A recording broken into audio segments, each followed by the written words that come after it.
Mythos Busters, investigating the mystery, monsters, and madness of Arkham Horror, the card game. Hello and welcome to episode 88 of Mythos Busters. I'm Sean. Joining me tonight are, let's go with Ian first. Hey Ian. Hello. How are you on this wonderful Friday night? Oh, it's been a week, a very tiring week, but I am excited to be recording again. It seems like an eternity since FarcomCon already. That's how the last couple of weeks have been. That's because it was an intense weekend, man. Like, I felt, despite not really going anywhere the entire weekend, I felt easily as drained at the tail end of it as I normally do from Gen Con. So, take that as you will. But it was great. So, yeah. It's nice to get back into the regular swing of things, though. Yeah, at least there was no, early morning flight, so that was a point in its favor. Oh, yeah, but then there was no After Dark either, so I would have been the same thing. Oh, yeah. I will definitely treasure Gen Con next year, if it happens. I'm not counting on anything anymore. No. Dear God, I don't know what's going to happen next week. Yeah, seriously. Also joining us is Nick. Hey, Nick. Hello. How's your Friday night? Good. I worked the later shift today, so I got home, put the kids to bed, and rushed downstairs. So I'm still wide awake, but, my feet are really killing me. I'm just happy to be sitting down now. Yeah. I work from home, so I don't have the feet thing, but if my brain had feet, they would be sore. At the end of this I need week. to get new soles on my brain shoes. My brain feet are often sore, that's true. My brain dogs are barking. Do you guys sell diabetic brain shoes here? Diabetic brain shoes. I'm gonna need some steel-toed brain boots. Stat. Okay, wow. There's a brain shoe riff for you. All right, missing tonight is Scott. He is off with family, so best to him, and we'll catch him on the next one. We've got a fun episode for you guys tonight. We're going to recap a little bit. We're going to talk a little bit about FarcomCon, since we are kind of... Well, we're not fresh off it, but we are immediately off of it as far as our content releases go. We're going to update some Patron stuff. We got a little bit of fun news to cover. And then our main topic tonight, we are going to cover the Weaver of the Cosmos Mythos pack. So, spoiler alert ahead of time. Once we start the main discussion, we're going deep into the Weaver of the Cosmos. But not until then. So, before we get to any of that, though, guys, let's talk a little bit about Farcom. So, the main thing I'd want to put out there is that Farcom was a runaway success. It did crazy better than we thought it would. I think every time we checked in, we're like, I can't believe this is happening. We almost capped out at 900 registrants for our little ad hoc virtual convention, which it's amazing. That's cray cray. So if you if you missed it, replays of all of the content that was produced, or at least all of it that was recorded, is live at farcomcon.com. So you can get a link to any of the videos that any of the other content producers produced. And we'll put that link in the show notes as well. Sorry. That happens, right? You just walk yourself into an Austin Powers line and you have no choice but to finish it. That happens to me a lot. But anyway, so... Yeah, we did a wrap-up stream. That's out on our YouTube channel. Definitely go check that out for our final thoughts. And obviously go check out all the other stuff, too, because we had some really fun times. The draft mode was crazy fun. Super excited to play that again. Yes. Yeah, there were so many amazing moments. I still have So we played the blob together using our various decks, and Nick played his quartermaster Mandy. And I still laugh because there's the joke about Nick not being very generous with his search abilities.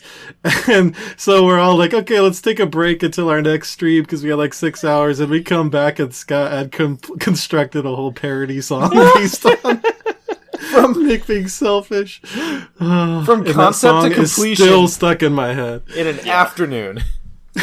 Yeah, it was surprising how prolific he was just on that one thing.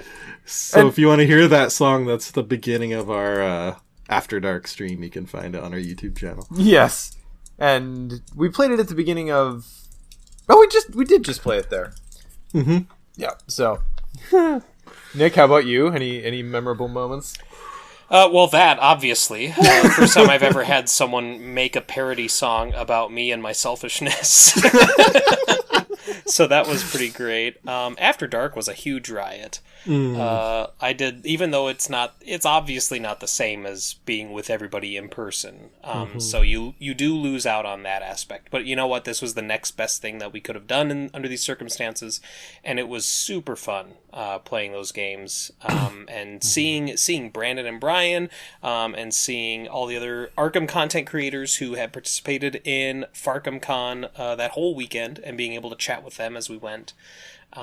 That's probably my highlight. Yeah, for sure. After Dark's always the best for me. And I think, I think it went pretty well. I'd like to get, hopefully, a large swath of our content producers on next time we do this. But it was really cool to meet who we were able to meet and actually like put some faces to names and just kind of chat around. It was pretty sweet. Definitely go check that out on our YouTube channel. It's the Community Roundup After Dark. That was my first time actually ever playing Jackbox games, and now I'm like kind of addicted. I want to play more. They are super fun. They are fantastic for like a no matter who's around type party game. Well, Yep. Yeah, maybe grandma who doesn't know how to use her smartphone would want to sit out, but But she can just be part of the audience and she can just watch. Exactly right. Exactly right. But perfect for these quarantine times if you don't feel like playing some intense game. Super easy to hook up with people online and play. Yeah, and it's very easy to like screen share. Tonight's episode brought to you by Jackbox Games. Yeah, exactly. Throw your sponsorship our way.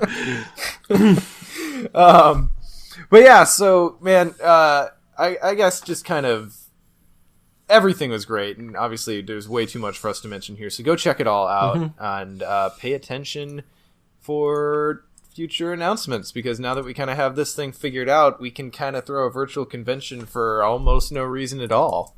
So God knows what'll happen when we have one. So moving on from there, guys, I want to check in with yous. What you been playing lately? Ian. So for my part, I actually have been playing some Arkham since Farkham. So I finished off my Dex and Rex campaign through TCU, and they got a big W. They got a win. They both performed pretty well, and although I did get admittedly very lucky on Black Throne, where I guessed correctly on each location, each of the 3 stages, which has never happened to me before. And if I didn't guess correctly, based on the enemies on the board, I think I would have been a little bit hosed, because all of Dexter's attack spells were missing in action, probably were empty space on the board somewhere, I'm guessing. You know what I always forget when I'm playing TCU is pay attention to who the lead investigator is, because it very much matters for TCU, for a Black Throne. Anyway, but the other thing is Return to TFA came out recently. Just got my copy last Friday, a week ago.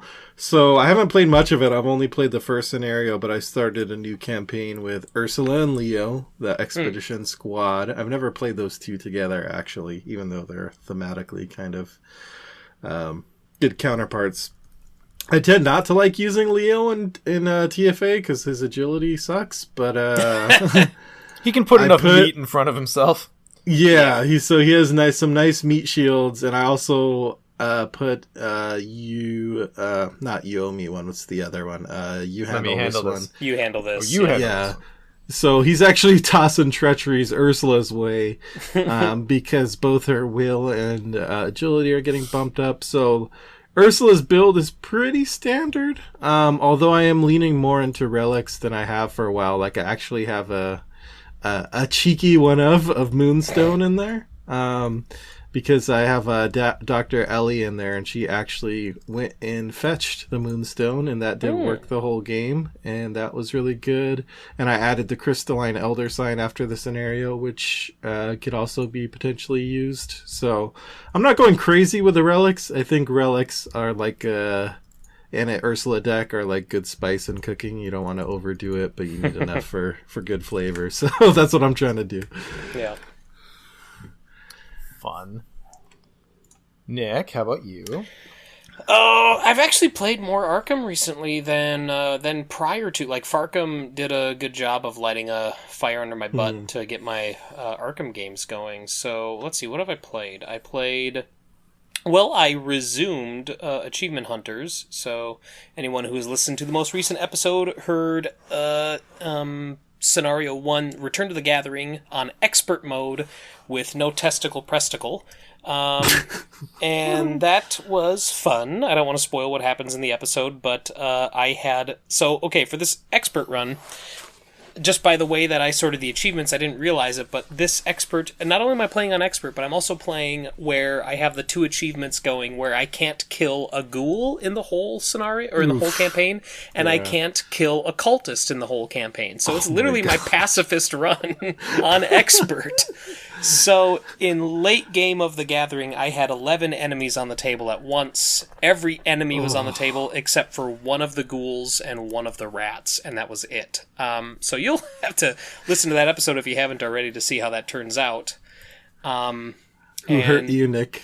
Yeah, it turned you into a masochist. Oh my god! Well, and then I just took the deck. Like I went to Scott because he's talked about playing No Test Preston, so I was like, "Give me a No Test Preston deck for this campaign," because I'm playing expert. And he's like, "Here you go." He's like, "Taboo." I'm like, "I don't care. No taboo. Like we're going. Give me everything." And then in the course of playing, I realized that there's like 6 cards in there that are all about getting damage on enemies. Yep. And I'm like, well, shoot. These are dead cards. And I can't even pitch them to skill tests because I'm not testing. Like, that's the whole point. So, yeah, it was... I made some edits. I'm going to go back into that campaign and record another episode probably sometime next week. But yeah, it's actually, like, expert is fun, but it's a little too anxiety-inducing for me to play all the time. That'd be fun if there were some player cards that played off, like, partial damage on enemies, you know? Like, there is... What's Followed. the card? Yes, Followed. Yeah. I'm thinking more or less similar on, like, what if it was, like, lowering the evade value of the enemy for as much damage as on it? Like, if there was more stuff like that, then...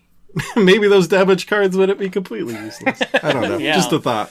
No, that would be really cool if that existed, but they don't. So, gotta make some changes. Gotta take out those fire axes and those small favors and replace them for like stray cats. And then I started a campaign. It wasn't TFA. It was right before I got returned to TFA. I started. It wasn't Dream Eaters. Gosh, what did I play? I don't remember. I remember the Investigators, because I never play these 2, so I was like, who two do I not play? It wasn't TCU. What Investigators? It was, I wanted to do Back to the Future, so I got Norman and Rita. I got the crazy old professor, and then the radical student. Sure. Paired them together. And so that was fun. Dunwich, Return to Gathering, Egypt, Return to... Oh, no, yeah, it was Return to the Gathering, and then I was throwing the side scenarios in there. And I think I played Return to the Gathering, and I was doing it on hard. I did Return to the Gathering, and I did Rougarou and Carnival, and that was it. And then after I did that, that's when I got Return to TFA. And those I just sleeved. I haven't actually played any of that. So it's fun. Rita and Norman are interesting. I like Rita more than I like Norman. Norman is still a weird beast for me to try and get a handle on. Split the Angle sucks. Agreed. And Summoned Hound isn't terrible, but it's just bad enough to make me go, this group of signatures is terrible. Because Split the Angle's not worth Summoned Hound. But Rita was a lot of fun. And actually making her my primary damage dealer was really interesting as well. So, running things like the bow and Peter and the track shoes, so then all three of those out together really powers up her damage output, which is great. And then other than that, Sean, you and I played some more Dream Eaters just last night into the wee hours of the morning.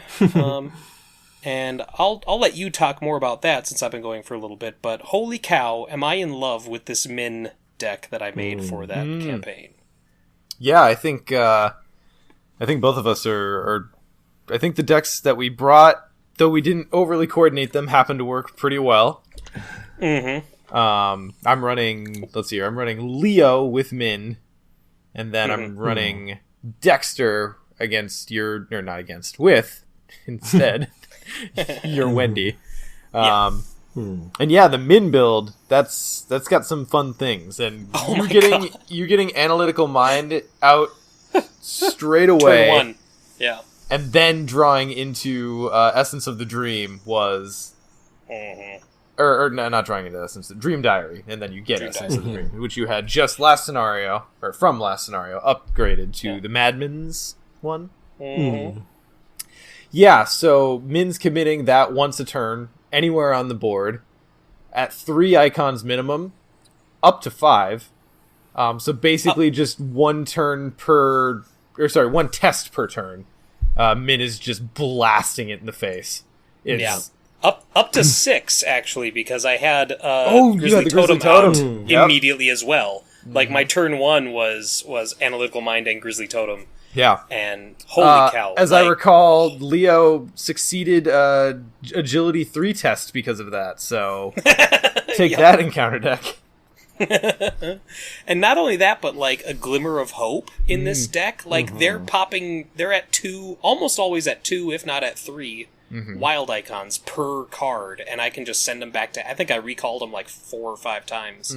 God, this deck is so fun. Yeah, I think you got a good one there. I'll be interested to see if it slows down a little bit if you don't find Analytical Mind right away, but sure. even drawing King in yellow, like next turn you got rid of that because of. I think I committed 7 icons and did like an 11 test, and King in yellow was a 1 action thing, and that was it. That was pretty sweet. That sounds nice. I always have bad luck with King in Yellow, but it feels like such a different beast in solo versus multiplayer often. Yes. I find. Yeah. And then my Dexter deck is quite fun. It's kind of a weird hybrid. It's pretty flexy, but it leans a little bit enemies. But I think I've talked about this before, but Dexter has been the first investigator where I'm like excited to run Alchemical Transmutation. I was surprised to see you use that. Well, because the whole problem with Alchemical Transmutation, the main problem is that it's reliant on the Chaos Bag. That's tough, and there's no getting around that. Yep. But the harder problem with it is it takes up an Arcane slot, so it's in your way for like a really important spell for most Mystics, probably. It takes an action to put it down, and it takes an action to play down its replacement. So it's just slow. And given how ropey testing for resources can be, it's not reliable, which is why most people don't play it. However, level 2 Alchemical Transmutation is pretty amazing. It's got more charges, it's free to play, and then with Dexter, like, it takes away that cost of getting it into play, and then whenever you've got enough resources and you want to bounce it out, it pays for itself again, bouncing it out of play with his ability. It just becomes a lot faster, so the value proposition on it changes, and I have found it to be pretty great. I'm playing like a big money, well-connected Flexi Dexter, and it's flashy and fun. Flexi Dexter. Sounds like a sick Flexter Drake. Yeah, that's good too.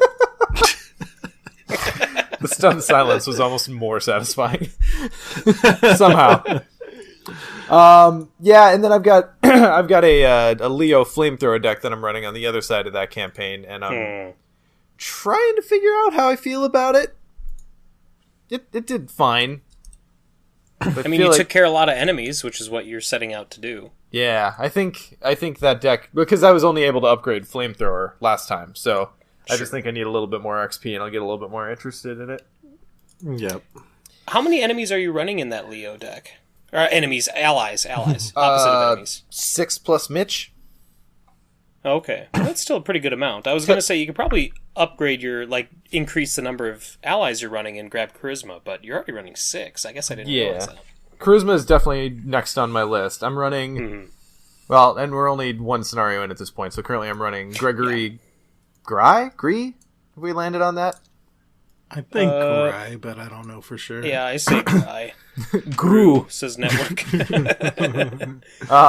So I'm running Gregory, I'm running Guard Dog and Tetsuo, and then Mitch. And yeah, pretty good so far.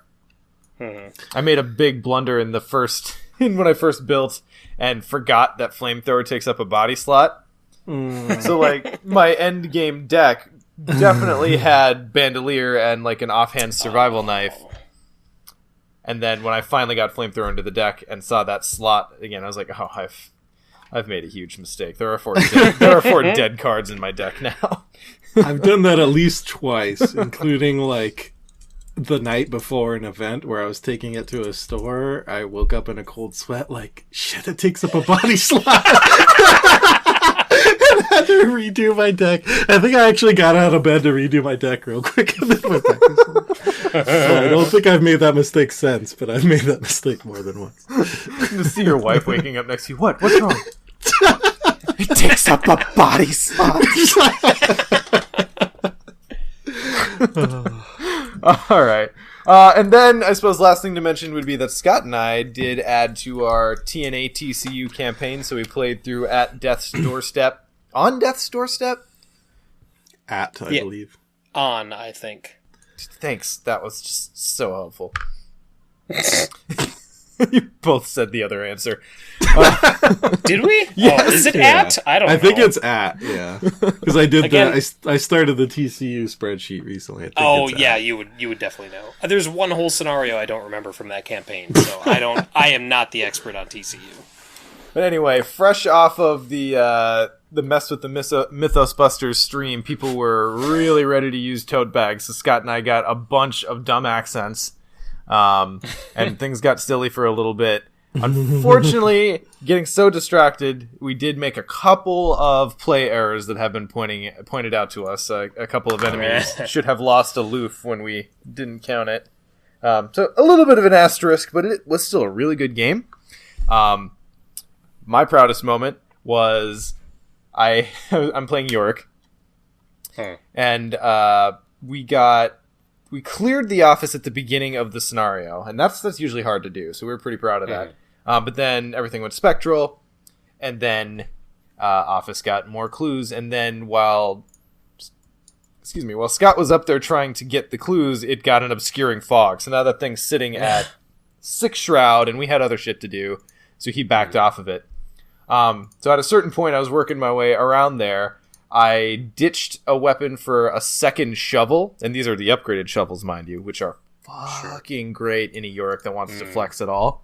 Because I walked in, shoveled for 2, and walked out. I pulled 4 clues off a 6 shroud location for 2 VP without tests. And I was quite satisfied with myself.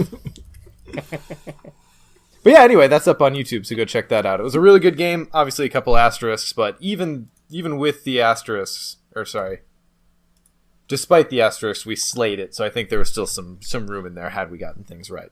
I will tell myself. Sure. All right. So let's move it on then. Ian, what patron news have we got?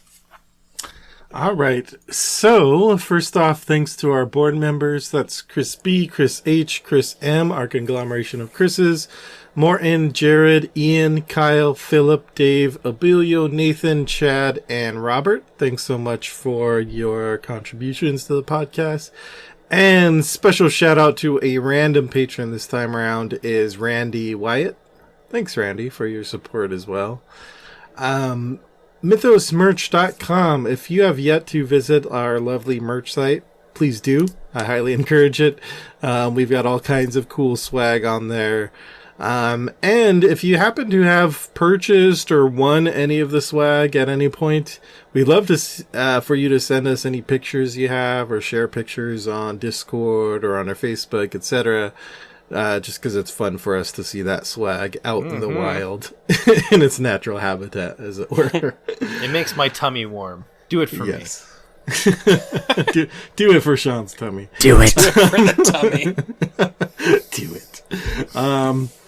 Other things, tattoo. So, one of the recent goals we unlocked was a tattoo, getting a Mythos-related tattoo. So, on Sean's end, he has an appointment scheduled at some point soon. On my end, I'm still waiting for tattoo shops to open up, so we'll see. But at least for Sean, in the next week or so, we'll be opening up voting to all of our patrons. The patrons will actually be able to vote on which of two options Sean is going to get permanently inked onto his body forever. Oh, yeah. Yep. So, if you'd like to have a part in shaping Sean's body forever, now is the time to become a patron. Bring it. Yep. We'll post more info soon on Patreon social media so you can see the exact details of that. Patrons at any level get to vote, by the way, so even if it's $1, that's good enough for us. You can vote. The next patron goal is scarily close. I want to change one of my options to Jeremy's suggestion in the chat here. Just get the autofail token as a tramp stamp. Sorry, lower back tattoo. No judgment here. You get a tattoo wherever you want. Yep. Yeah, no judgment on the Mythos Busters. The next patron goal is for us to create another standalone scenario similar to the Consternation on the Constellation scenario that we created for last Gen Con. So we're very close to that. If you want to push us over the edge, feel free to throw $1 or $2 or however much our way, and we'll get closer to that goal. We have some ideas brewing already, I'll say that, but I will say no more. Finally, a Dissonant Voices update. So if you're a patron, or if you're not a patron and you're wondering what Dissonant Voices is, this is a series of basically videos where we are providing an audio recording and audio reading of the campaign story text. So all of Dream Eaters is up already for patrons, thanks to Sean. And we got started on the Forgotten Age just in time for Return to TFA. So the Dissonant Voices recordings for the Forgotten Age box and Threads of Fate are up, and more is coming soon. I'm really aiming to get everything out for TFA over the next few weeks and be done with that. Nice. So, look forward to that. I think that about wraps it up for patron stuff. Excellent. Nick, what news have we?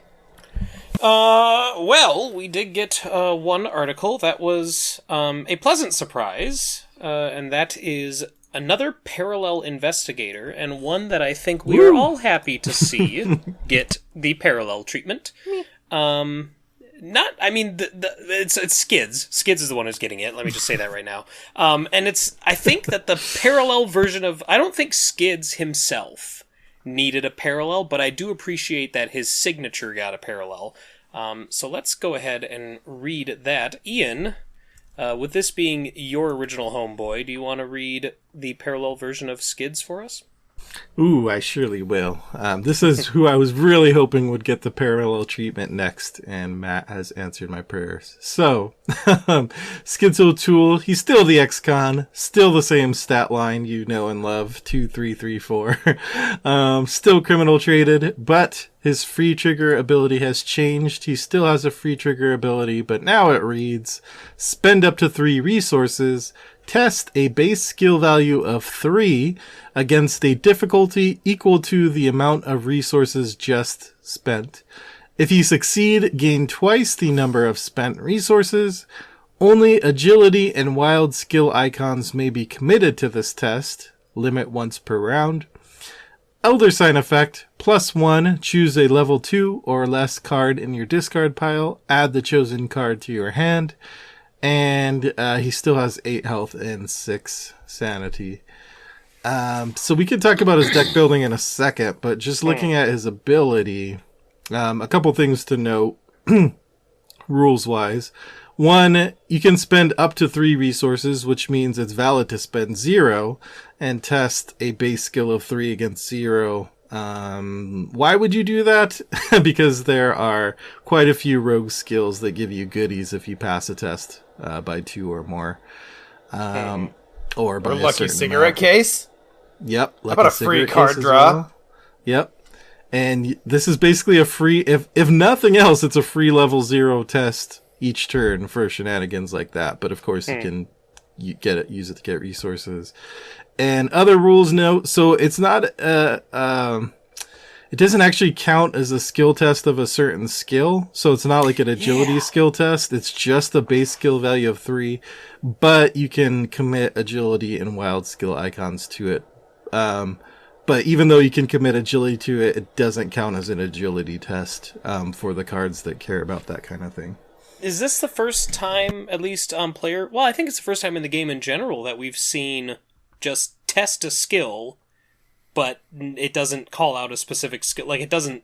This is a skill test that's just like a null, you know what I mean? Like, there's no skill being tested. Mm-hmm. You can commit those icons, but there's just no skill involved. It's a wild skill test. It's so weird. There's the one rogue card, I always forget, is it Money Talks? There's one that makes it like a resource skill test. Yeah. It's something weird. Yeah, it's That's Money true. Talks. Yeah, Money Talks is a resource skill test, so that's the only other weird one that I can think of. But yeah, because we all know that wealth is a skill. That's what capitalism taught me. Yep. Yeah, right, yeah. Archer Av, so is that Jeremy you said, Sean, in chat? Yep. Says that, asks, is this the best Elder Sign in the game? That's pretty good. And OG Skids had a really good Elder Sign. Mm-hmm. So, and I think this is even better. Like, the other one is more, like, they both kind of play into their playstyles. Well, at least the other one really funneled itself into Skids' playstyle in that original version where you could buy a new action. This one is just, like, recursion that isn't Survivor, and it's up to level 2. Oh my god, that's insane. Yeah, that's pretty... I mean, even if it's just, like, recurring a quick thinking or something, then you kind of are getting the extra actions that the original Skids did. So, I've seen some people say this is just straight up better than the old Skids ability. I'm not sure about that, because actions are just so valuable. Not equivalent to anything else? But this ability is strong for sure, and because I've also seen people undersell this ability, and I think this ability is really flexible, and it just opens a lot of room for shenanigans for sure. And then you can even commit watch this to this skill test and do the same thing over again and get like quadruple the... Well, no, you still have to spend the resources, but just like double down, baby. Yeah. You can do a level 0 test and chuck in all into that. Oh, wow. If you want to get nasty. Yeah. Oh. Yeah, so... And just the gambler theme is fun, that he's just going around doing this kind of gambling and getting... So I think we can talk about his deck building, but Skids potentially has the potential to be one of the smoggiest. I'm turning it into a descriptor now. The smoggiest of investigators. Like, I think he can pile on tons of resources. Very dragon-esque. Sure. So his deck building, so a couple of interesting things for his deck building. One, his deck size is 25. 25. He can take rogue cards, of course, but he takes fortune cards 0 to 3 and gambit cards 0 to 3. And that's not all. The most interesting part, additional options. When you upgrade a Fortune or Gambit card, you may instead pay the full experience cost of the higher level version and leave the lower level version in your deck. It does not count towards your deck size or the number of copies of that card in your deck. Oh my god, that's insane. Yeah. So if you want 4 hot streaks or 4 luckies, you got it. I've got to read that again. Yes. That's it's why a journey. It's 25 cards. I totally skimmed over that the first time I saw the announcement because I was just like, okay, cool ability, Fortune and Gambit, okay. That's insane. And again, that's why he's at 25 cards, is because you're going to be doing that. Yep. Interesting. Sure. I have to say, I'm far more excited at this Skids' deck building than Parallel Daisies thus far. Yes. Yeah. For sure. Daisy didn't really need a parallel version. Like, her tote bag wasn't great, but she herself I thought she was awesome. So she didn't really need it. And this is kind of the same situation where classic Skids, I still think, is really good. It was just on the lam, but this version that we're getting of Skids himself is just insane. Mm-hmm. And you could even mix and match, use original Skids ability with this deck building if you want. That's true. Interesting. God, I hope it's Agnes next. I want to see what happens. I want to see what happens. I do hope that Matt sticks to the core set. I think it's cool to go back to the oldest investigators that we have, or the ones that have been in the game the longest, and to re-inject some new life into them. I think that's cool. Mm-hmm. Yeah, I made the judgment when Daisy came out, like, oh, this is what she would look like if she were designed now, but I feel like that's maybe reductive. Maybe a little bit, yeah. Anyway, it's really cool. I hope they continue to do stuff like this. Yeah, I think the cool thing about the deck building is lots of us have theory crafted over the years that Skids would be better if his off-class was Survivor. And the interesting thing is the Fortune and Gambit is basically like, other than the rogue cards, it's like 90% Survivor, I want to say. That's Fortune and Gambit. So it's kind of like giving him access to Survivor stuff, but without giving him the full access, which is kind of cool, because then it just makes the deck building a little bit more less straightforward and more interesting choices to make. Yeah. So then, Sean, do you... Oh, go ahead. No, I was just going to say, any deck building option that's based on a trait, first of all, when the starter decks come out, I imagine those are going to explode. But over the life of the game, it just gets more and more interesting as more cards get added to that trait. So just hopefully that's going to be a thing. Unless you're Mateo. He's gotten like 3 blessed cards in 2 Alter cycles. Fate, which, sure, we know how good Alter Fate is. It was a rock star in our game last night. So this is my Mateo Alter Fate, and this is your Mateo Alter Fate deck. Anyway, Sean, do you want to read On the Lam for us? On the Lam is Skid's new event, of course. All right, I'm going to start this over. Why? I don't know. It got away from me. So well. It's okay. It is a level null, 0-costed event. It has Intellect, Agility, and 2 wild icons. Tactic traded, Schizo Tool deck only. Advanced version, fast, play during any free action window. Fast action, free triggered action, whatever we're calling that nowadays. Until the end of the round, non-elite enemies cannot attack you. At the end of the round, you may disengage from each engaged enemy and move up to 2 locations away. It adds a bonus elusive, and it's pretty solid. Yeah. Same icons, though, right? Plus...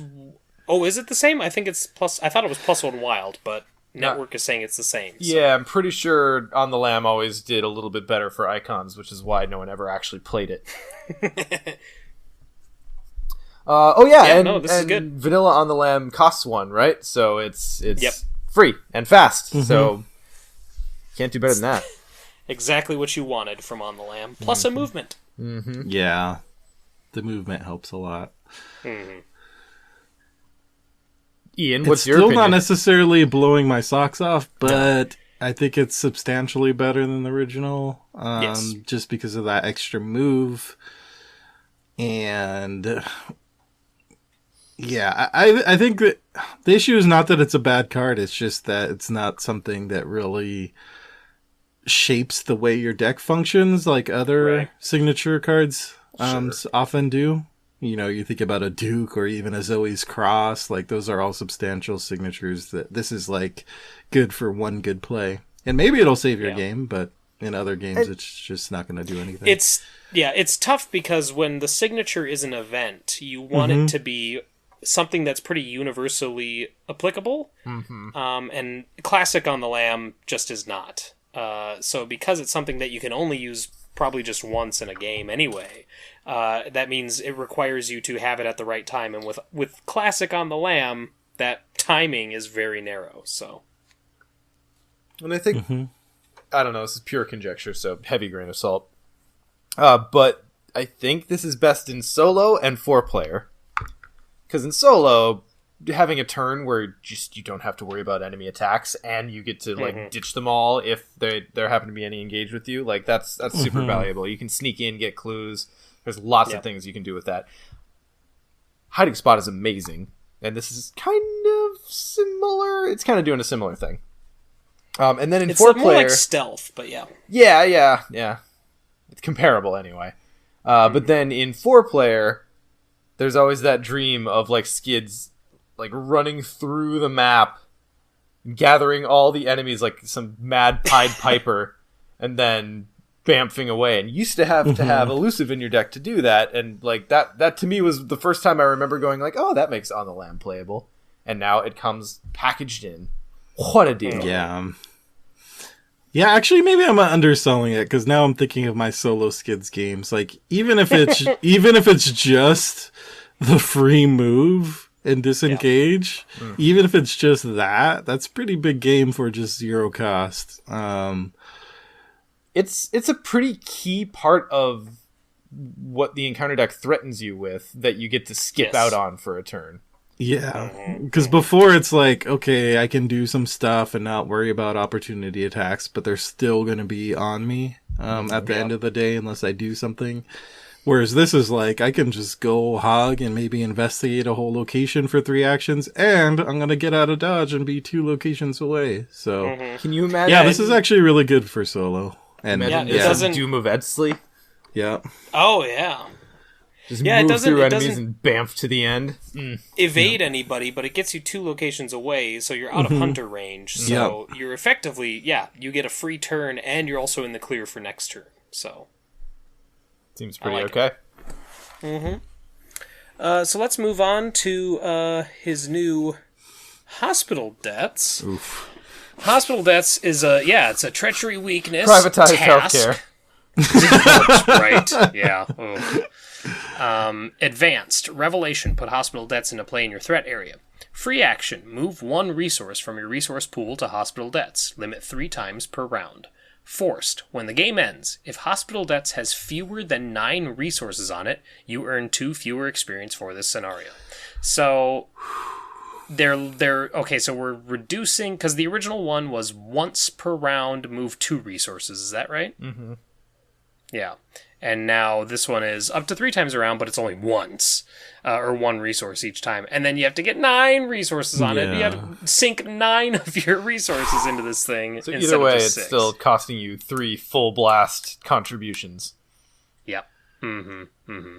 Yep. So you still get hosed if you draw this like right before the end of a scenario, similar to like a roll and cover up. Because the fastest you can do it is 3 rounds, basically. How do you guys feel about... Sorry, this is taking us on a little bit of an aside, but how do you guys generally feel about these task weaknesses? Like this one, or Angered Spirits, or Searching for Izzy, or Smite the Wicked? They're fine. Like, they're okay, but the fact that they're... Like, these weaknesses are totally... nullified in standalone makes me kind of feel like I'm cheating when I play Roland in standalone. You know what I mean? Because it's like if cover up comes up, I'm like, I don't care. Like, okay, fine. Sure, I killed that guy. Who cares? You're not going to get anything on me. So I kind of wish that, like we see with a lot of the newer weaknesses, is that they're more immediate, and they affect like the scenario regardless of if it's a campaign or not. And when it's something like this, you can just play standalone and turn it off completely, and that kind of feels like you're cheating. Do you feel like maybe the game was really designed with campaign mode in mind, and standalone was kind of like, this is a thing that people might do? 100%. Yeah, 100%. Sure. And like, I feel like standalone has really got its own legs, and like people doing it in the community, and like sharing decks, and like how many events and stuff that we have. It's like the easiest thing to do at a meetup. I feel like standalone.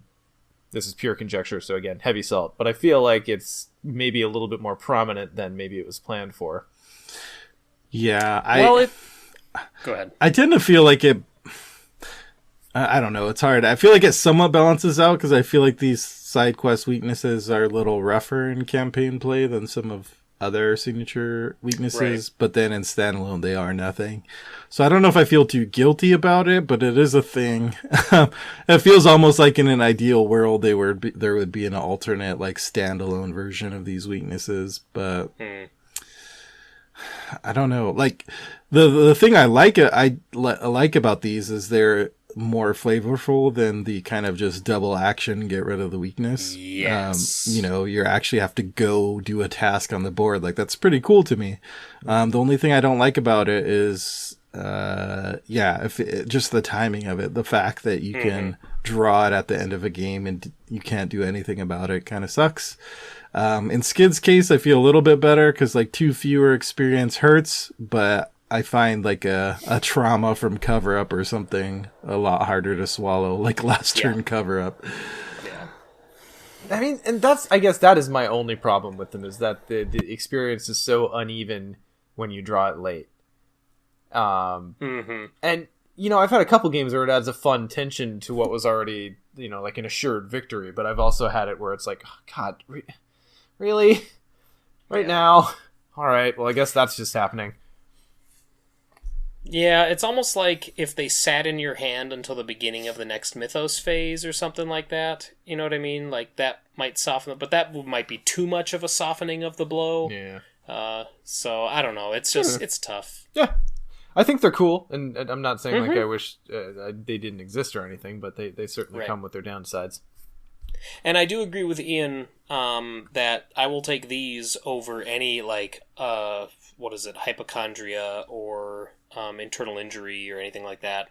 Any of just the 2 action remove it. Chronophobia is the one you're thinking of. Chronophobia, any of those. They're all like, whenever I draw weaknesses and they come up, I'm like, ugh, pass. Like, give me dendromorphosis over this. At least that's interesting. You know what I mean? Mm-hmm. And that's just, a lot of the earlier weaknesses are like that, and it could be because we've seen them so much now, because they were earlier, so we've had them in the pool this whole time. Mm-hmm. But I do like weaknesses that inspire some sort of interaction or story elements to them, and this is one that does that. Yeah. All right, well, fun tangent. Anything else on parallel skids here? Oh, we've got the scenario to discuss a little bit. Yes, which I'm going to be honest, I didn't look into the scenario at all. I still have to play the Daisy stuff, so I haven't done that. Yeah, I'm really I haven't looked at it really because I want it to be a surprise when I play it for the first time. I mean, I kind of saw what cards are in there, but I didn't look at the text really.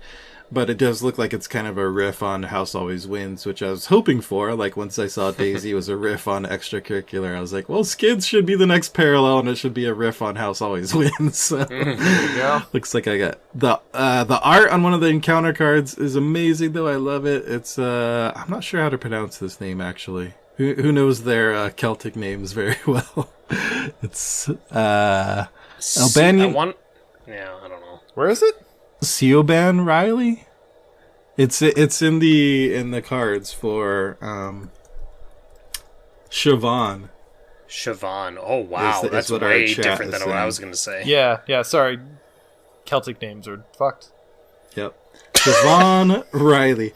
Anyway, I love this art piece. It's very cool, and I'm hoping we get her as like a a story asset at some point, or that'd be cool. A player card. But I looked into it, and it's the same artist who did Delilah O'Rourke, I believe. So she likes drawing the gangster ladies, and and actually did some Lord of the Rings card art as well for like Altart Celeborn and some of the other very cool pieces. So.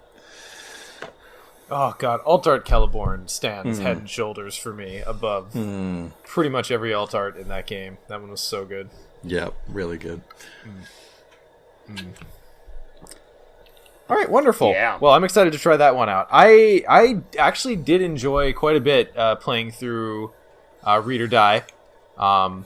I'd like to do it standalone at some point, because throwing it into a campaign and process where I hadn't really prepped for it, and like the Daisy that I brought into it definitely wasn't the Daisy you should bring into it, and I only got through it by the skin of my teeth. But it had some really cool stuff going for it, so I'll be excited to try out the new ones as they come out. I was pretty... I don't want to say skeptical. I wasn't like crazy excited at the whole parallel thing, particularly the new parallel scenarios, but after actually having tried it, I'm on board. I will be printing and playing the rest of them. Nice. Yeah. So, what else we got, Nick? Well, I think you had a community thing that you wanted to talk about. Oh, yeah. So, I just want to throw a quick shout out to a new community resource that's out there that's got some good momentum, and I kind of want to see how far it can go. But Hall of Arkham was started as kind of a resource compendium for the game. So we'll include the link in the show notes, but it is literally just hallofarkham.com. And I believe it was Mag in our Discord. I'm going to feel really bad if I get that wrong, but I'm pretty sure that's the username of the person who's working on this. But they've basically compiled like cards, promos, links to custom content, blog links, rulings are compiled here, resources, a bunch of different storage solutions that are kind of commonly used.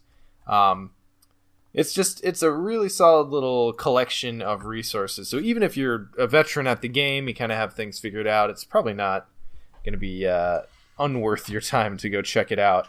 But I kind of want to see how far it goes. So hallofarkham.com. Go give it a look. All right. So let's hop then into Weaver of the Cosmos. Spoiler alert. Here we go. Let's talk some player cards. Wait. So not spoiler yet. Don't turn it off. Don't turn it off. Hold, please. Nick. Yes. Why don't you lead us off with Spiritual Resolve? Spiritual Resolve is a 5 experience point.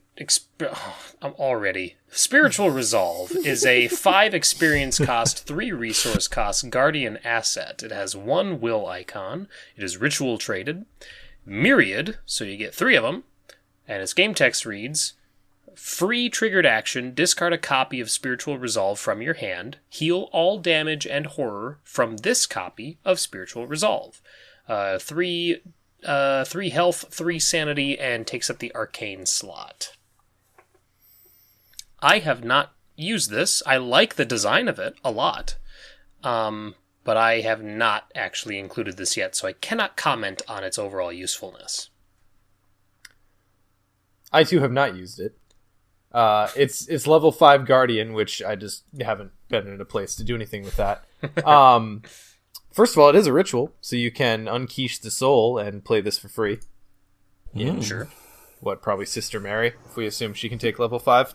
Zoe, yes. and I think that's it. Oh no, can Carolyn take 5 Guardian? She's just limited on weapons. Yes, not right? weapons. Yep. So Carolyn could do that too. Oh, and this heals horror, so she could take it regardless. Yeah. Oh, true. There you go. So like this, and what's the is it on the vow, the one where you can like give it to someone and they can assign damage and horror to your assets? Solemn Vow. Solemn Vow. I feel like that, for like a paladin Tommy tanky guardian build, doesn't seem terrible. Myriad gets you 3 copies of this thing for 5 XP. Mm-hmm. I have played the Mystic Sister card to this. Mind's Eye, is that the name of it? Yes. Yeah, I have played that, and I do like that one. I think that was in my Norman build of the decks that I was talking about earlier, with Norman and Rita. I do like that. So, and this is a similar style, and it does what Guardian wants to do, which is soak damage and horror, especially the horror. Uses a slot that isn't primarily used by Guardian, especially at level 5. Although with the prevalence of Enchanted Blade, we might have Guardians who have their arcane slots full. Well, it's a good thing we got 2 of them then. You know? It's a good thing that's not class restricted. Like, only Mystics get 2. It's just a special thing. Yeah, but no one else uses them. Right, that's very true. Well, Seekers do. Seekers who are Mystic. I'm not going to count it. So, yeah, you're right.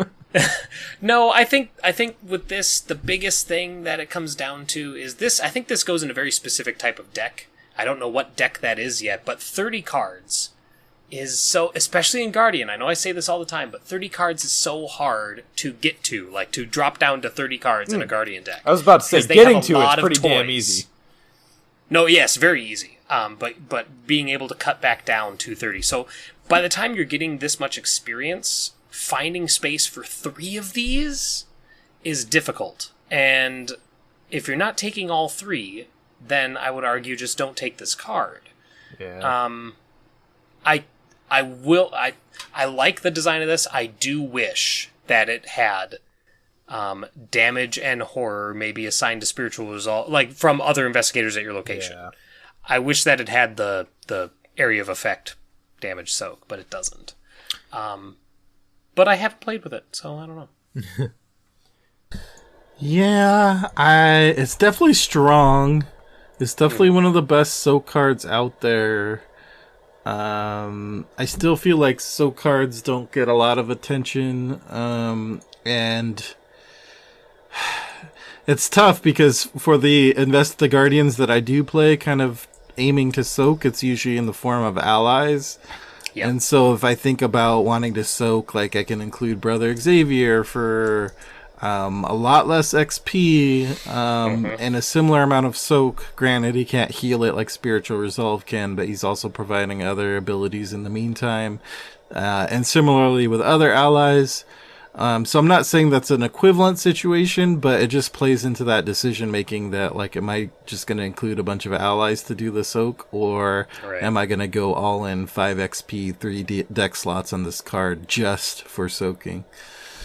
That's the tough part for me. Mm-hmm. You know, if we get a prevalence of player cards that do a similar thing to, what's it called? What's the one where the dude's like pulling the blood sword out of his arm and it's awesome? Bloody Clips. Bloody Clips. If we get more cards along that line where player cards actually let you spend some damage and horror as your resource for doing something, the stock will go up. Well, we've got Bloody Clips and we've got Meat Cleaver. Oh, Meat Cleaver. And Carolyn can take both of those and this, so... Well! Alright, well, I've got the rest of my deck upgrades planned for my campaign. Right. However, I'm gonna ask... Spiritual Resolve is an interesting card, but we must close the book on it. Ian, why don't you read Abigail Foreman? Okay. Abigail Foreman, the library intern, 3-cost, level 4 seeker asset, intellect and agility icons, ally and miskatonic traded, free trigger. Attach a tome asset in your play area to Abigail Foreman, or switch a tome asset in your play area with an attached asset. The asset attached to her takes up no hand slots. Limit 1 attached asset. Reaction: after you resolve an action ability on the attached tome asset, exhaust Abigail Foreman. Resolve its effects again. 1 health, 2 sanity. Hello, Daisy's BFF. That's one hell of an effective intern. Yeah, seriously. Not like I don't have experience with too many interns, but that is not my experience. Yeah, for real. That is. Whew. I totally forgot she existed until I was rebuilding my Min deck for our game last night, and I'm putting it together, and I'm like, who is this? And I read it, and I was like, oh my gosh, this is insane. Sadly, though, you can't add Essence of the Dream to your hand twice. I've asked. Right. Yeah. Yeah, so not only is she essentially giving you like an extra tome in play that you wouldn't have otherwise, but doubling up on an action basically once a turn on the tome. Yep, and this works with Scroll of Prophecies, which is amazing. This works with leveled up Old Book of Lore, which is amazing. Those are the first two that come to mind as far as tomes, especially Old Book of Lore level 3. Like, that one specifically, being able to fire that one off twice for one action, I love it. Encyclopedia, you can go +4 on a stat. Otherworldly Codex. Legrac in chat says works with Knowledge is Power as well. Yeah, if your Knowledge is Power, the attach. I love Knowledge is Power. Guys, I love the little nesting effects that it creates.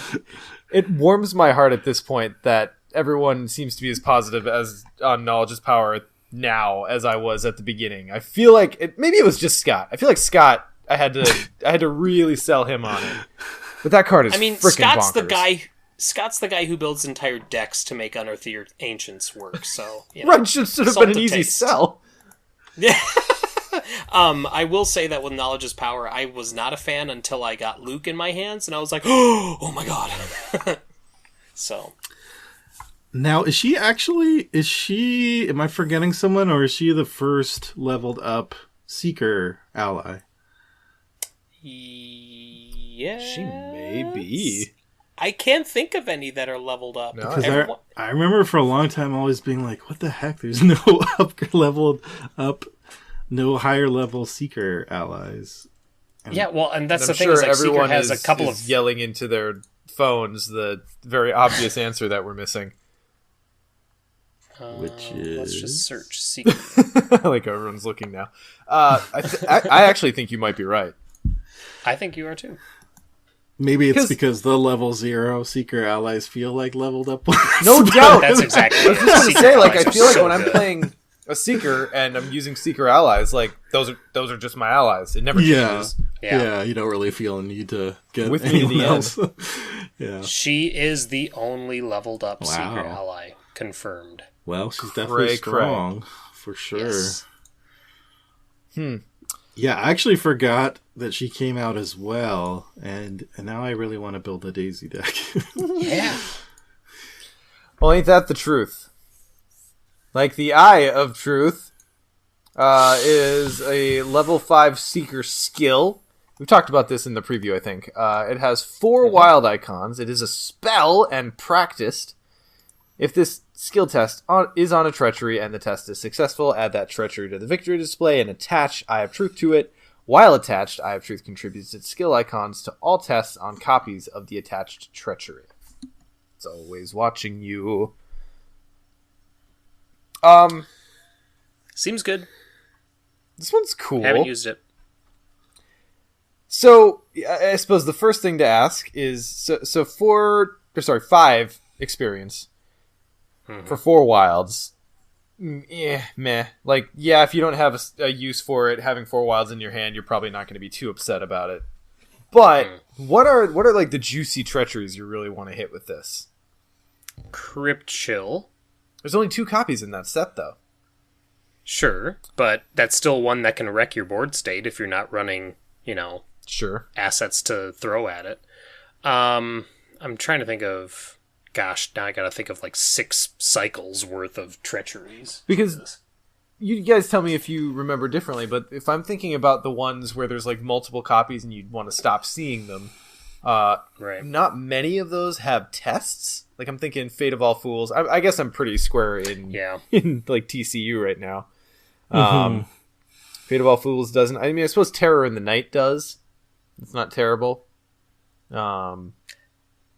Is the better thing that you just have pulled one of those treacheries out of circulation? I mean, that's nice too. Yeah, it could be.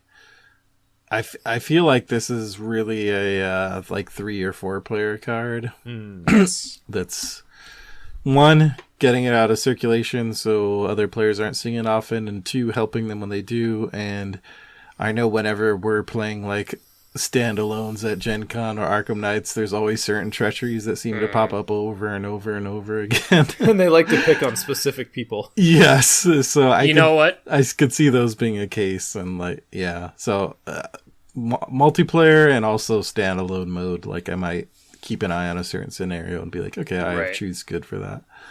I was gonna say that when you said standalone, I thought of Guardians of the Abyss and whatever the Knights Usurper. Like, I'm trying to remember. There are some that have you test against the strength of the Abyss, isn't that right? Like you test Will X, where X is the strength of the Abyss. Yeah, there's like 3 copies of Abyssal Reach. Is that what it is?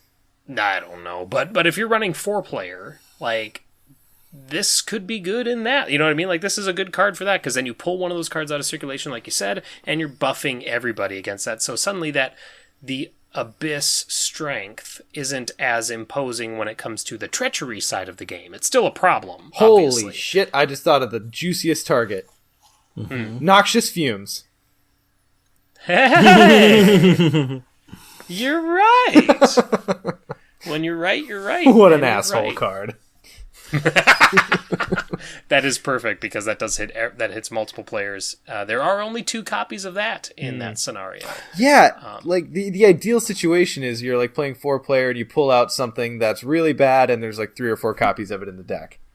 But I don't think that happens very often. Yeah, most of the really bad treacheries, there's only a couple, and if there are multiples, they're usually scenario-specific, and they usually are just like what we saw with Endless Descent in Thousand Shapes of Horror, or like they're ones that do a little effect and then surge, you know, they don't have a test associated with them, so... Yeah. It's definitely a good tech card. Yes. In a game where people don't often tech against certain scenarios. Yeah. But maybe should more often. Yeah. Like I'm thinking of Slumber, speaking of Guardians of the Abyss. Like that's the one that goes in your threat area and you have to keep testing each turn or lose an action and it doesn't go away until the Abyss gets lowered. Ooh, yeah. And yes. every time I've played Guardians, like at least 2 people have Slumber for good chunks of the game. So just imagine if they're getting like a +4 each time. Even like a Frozen in Fear, making it so that it's easier to get out of the grips of that. So, yeah. Yeah. Oh, yeah. Frozen in Fear is a good target. That's great. Yeah, because it doesn't have to be like a revelation test. It could just be any test on a treachery. Also, point of interest, I believe Marie can take this since it's a spell. Yeah. I believe that's true. Yeah. So, Yep. That's fun. Ian, your time has come. Oh, yeah. I'm going to let you skip the order here because this is a very special moment for you. I might have revolted otherwise. I am looking out for number 1. This is upgraded Joey the Rat Vigil. 2-cost, level 3 rogue asset, intellect and agility icons, ally and criminal traded. Free trigger, spend 1 resource, choose an item asset from your hand and play it, paying its cost. But this is new. Free trigger, discard an item asset from play, gain 2 resources, 3 health, and 2 sanity. So you're looking at 1 fewer cost, so 2 instead of 3, and... Or is he 4? I think he's 4. Yeah, I think he's 4, actually. So 2 fewer costs, which is huge, and then the ability to actually discard items from play to gain resources. He's your fence now. Yep. Seems like a good thing. I remember it was a Netrunner card that was kind of like this. The pawn shop, right? I remember that saw a lot of play. Yeah. I know, it's a rare moment where I reference Netrunner, but here we are. Yeah, I was totally caught off guard.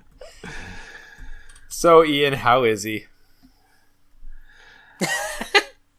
Well, Definitely with that question. definitely an upgrade over the original version. I still like the original version more than most people, but I think most people would agree on this one that he's a marked improvement. And even just the 2 cost versus 4 makes a big difference. Sounds like just a small difference, but in practice, like getting a 2 cost asset out feels a lot different than 4. and that ability to discard items from play. I mean, you can throw down essentially, let's say, an item that's a 0 cost for 1 resource using the ability, and then just get rid of it for like a gain of 1, which may not be like an optimal play all the time, but let's say you're 1 short away from needing to pay for something. But just more often, it's a thing of like almost similar to Dexter, where you're playing out assets when you need them, getting value, and then let's say you use up all the charges or supplies on something. But it's not the kind of card that discards itself from play. Well, you can sell it off and get resources. And he doesn't exhaust. There's no limit on either of those. Like, it would surprise me if at some point there's not some like degenerate infinite money combo that comes out of Joey the Rat upgraded.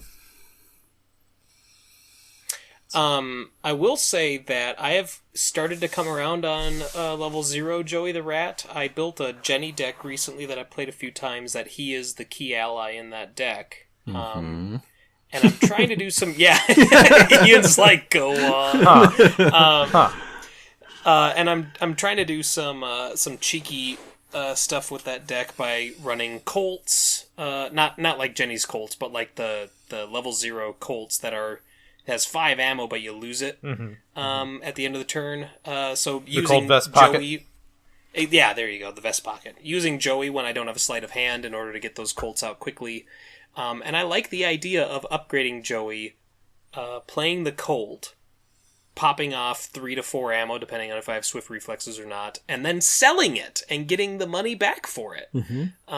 I think that's, I'm excited to do that. This leveled up version's great. And it's been brought up in chat that Soak is nothing to shrug at. That 3 health, 2 sanity. There have been multiple times when I'm like, oh my god, he's still alive. Like, I could put this damage on him and he's fine. You know, like, it's really nice. So. Yeah, the original story of how I fell in love with Joey was because I threw him in because my ally got kidnapped in Blood on the Altar. And I had to remove... I forgot who I was using. It might have been Jenny or someone like that. So I was like, okay, let's just throw in Joey as like a funny thing. And then in a later scenario, he helped me survive a naked Beyond the Veil. I'm so glad that sentence ended that way. So soaking up that huge amount of damage and surviving. So yeah. All right, I'm gonna have to try him, especially now that there's like upgraded backpack from Return to Forgotten Age. Like there's a deck there, and I'm excited to see what it does. Oh, I'm just gonna go build that right now after. Nick. Yeah. Why don't you take the shorter version of your favorite card? Nice. Very, very clean transition there. Sawed-off Shotgun.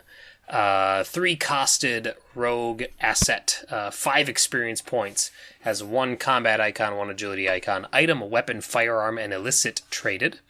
Uses 2 ammo. Action, spend 1 ammo. Fight. Instead of its standard damage, this attack deals 1 damage for each point you succeed by, to a minimum of 1, to a maximum of 6. If you fail and would damage another investigator, this attack deals 1 damage for each point you fail by, to a minimum of 1, to a maximum of 6. And it uses 1 hand slot. Okay, so let's talk about the differences between this and Shotgun. First of all, I really like this. Shotgun itself is 4 experience instead of 5. So it's easier to get, but it costs 5 to put into play, and it takes up 2 hand slots. So it's a commitment. I think before we get too far, the important difference between the two of them is that no investigator can take both. Sure. Yes, there's that. That is very important. And when that investigator comes, that will be all I play.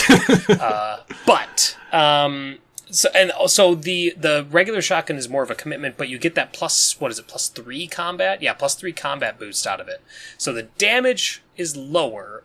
Overall, potential damage is lower, but the odds of hitting that higher damage are higher. Whereas with the sawed-off, you go up to 6 damage, it only uses 1 hand slot, but you don't get any combat boost. So this, you really need that higher combat in order to make use of this. But you can You can sleight of hand it out. You can, it's one hand slot, so it's not going to kick out your lock picks or whatever if you're running a solo deck. Like, I really love the design of this because it's close enough to shotgun to really scratch that itch for me, but it's also different enough to make me want to analyze the differences and see who takes what at what time, that sort of thing. Yeah, I have honestly not tried this one yet because I think it is a bit tricky to get going, and like there's not a ton of high combat rogues outside Tony, so he's the one I've been looking at for this. Sure. But potentially, I don't know, there's decks down the pipeline that might be able to do it. Like, obviously I haven't been able to play with Winnie yet because she hasn't come out yet, but I don't know. There's probably ways to dump like a ton of icons into a test, even if her native combat isn't super high. Right. So, Daredevil, the skill Daredevil only looks for rogue skills, right? Yes. Yep. Oh shoot! I was thinking, imagine this in Skids, and you Daredevil into a level 2 vicious blow, but can't do that. Yeah, I feel like we still need a few cards to really get there. Sure. I mean, I'm sure it can be built now if you really carefully build for it. In fact, I know it can, but it's just a very specific, very niche build. And so I think we need some more cards to come out to give it a bit more versatility. Right. I think that Lupara is probably still a better pick looking at our current card pool. Because it's cheaper in experience points. You can still sleight of hand it out, but it actually gets better. Like, sleight of hand improves Lupara. It takes it from being Joey a the good... Rat. Right. It takes it from being a good weapon to being a great weapon. And this one has the potential to be great, but yeah, like you said, Ian, we're just lacking in the other smaller tools to help push it over the edge. Yeah, I think there's some weird things you can do. Like, I've seen people talking about like combining this with 3 aces. If you can somehow build your deck to reliably get 3 aces so you can nail this, and then, you like throw double or nothing into the test and then just do the automatic success, and just nasty at that point. Yeah. All right. Well, I'll move us on to Mind's Eye that we referenced earlier. Yep. So Mind's Eye is a level 2 mystic asset. It is 3 cost. It has a willpower icon. Ritual traded, myriad. It has uses, 3 secrets. Reaction, when you would test intellect, combat, or agility, spend a secret. Test your willpower instead. And then free triggered action, discard a copy of Mind's Eye from your hand to place 2 secrets on this copy of Mind's Eye. And then the biggest and most important piece on this entire card is it takes up 2 arcane slots. We finally have it. That icon has been a part of the game since the core set rulebook, and it's finally been used. Okay, so I got a level with you guys. Love the design, love the idea. If you build around it and you have ample draw, it can be pretty good. But outside of Patrice, I don't think this is worth both your arcane slots for most of the investigators who can take it. Norman. Yep. Yeah, but he's only going to use it for combat and agility. And yeah. But, okay. He's fine. But both arcane slots. Slots. That's the tough part. That is rough. Yeah, and like I was comparing this to not Solemn Vow. God, what's the name of the card we just talked Spiritual about? Resolve. I can't remember that. Spiritual Resolve. And I was like, well, why is this one so much fewer experience when it's arguably doing more because of the whole replace a skill? And it's because it's using those 2 slots. That's literally it, because that's the biggest ask. So. Yeah, because if you're a mystic and you're not able to use spells to use your your willpower to do stuff, like, what are you doing with your life at that point? Like, you're able to use your will in this card for your other stats, which is nice, but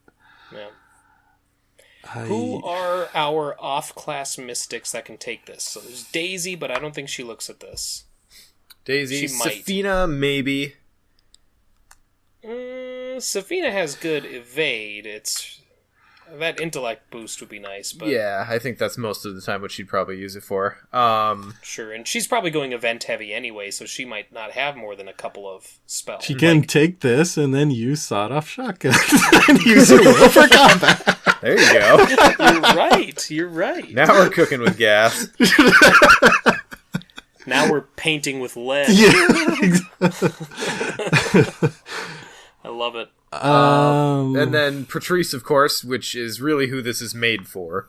Because being able to pound through your deck and see all the mind's eyes, I find that when I built for this, when I built with this in mind, it's very enabling to know that next one's coming. Just go ahead and use it and keep on top of your tests, and you don't have to agonize over, is this test worth the secret? Because if you're asking the question, you're probably just going to use the secret because they're going to keep on coming. Sure. Which is a bigger problem for other mystics who don't have the ability to draw through their deck twice in a game. Yeah, it'll be interesting if and when, I'm going to say if, we ever get a mystic that isn't as reliant on the spell assets as all our current mystic stock is. Like, even when you look at, like, what's her name? Diana. Like, even her, like, she doesn't need them as much as the others, but she really can benefit from them. And I think she benefits more from having, Shriveling or, what's the Mists of Ryla, instead of this. So. Yeah. Now what about, this is a future investigator, but maybe Sister Mary, who's in Guardian.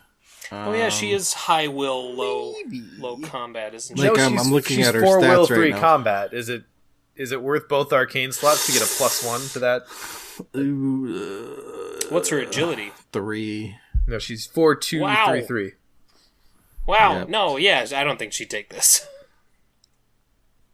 Yeah, I mean, Those are good stats. Good job, Nun. Good job, sister. Right. I know. Sister Mary lifts, Hitting yo. the gym. I feel a very similar way to this card as I did to Alter Self? Fate. Empower Self, thank you. Yes, no, I agree. Where it feels like, okay, there's something here, but it's kind of counter to everything else that's available to an investigator that might want to take it.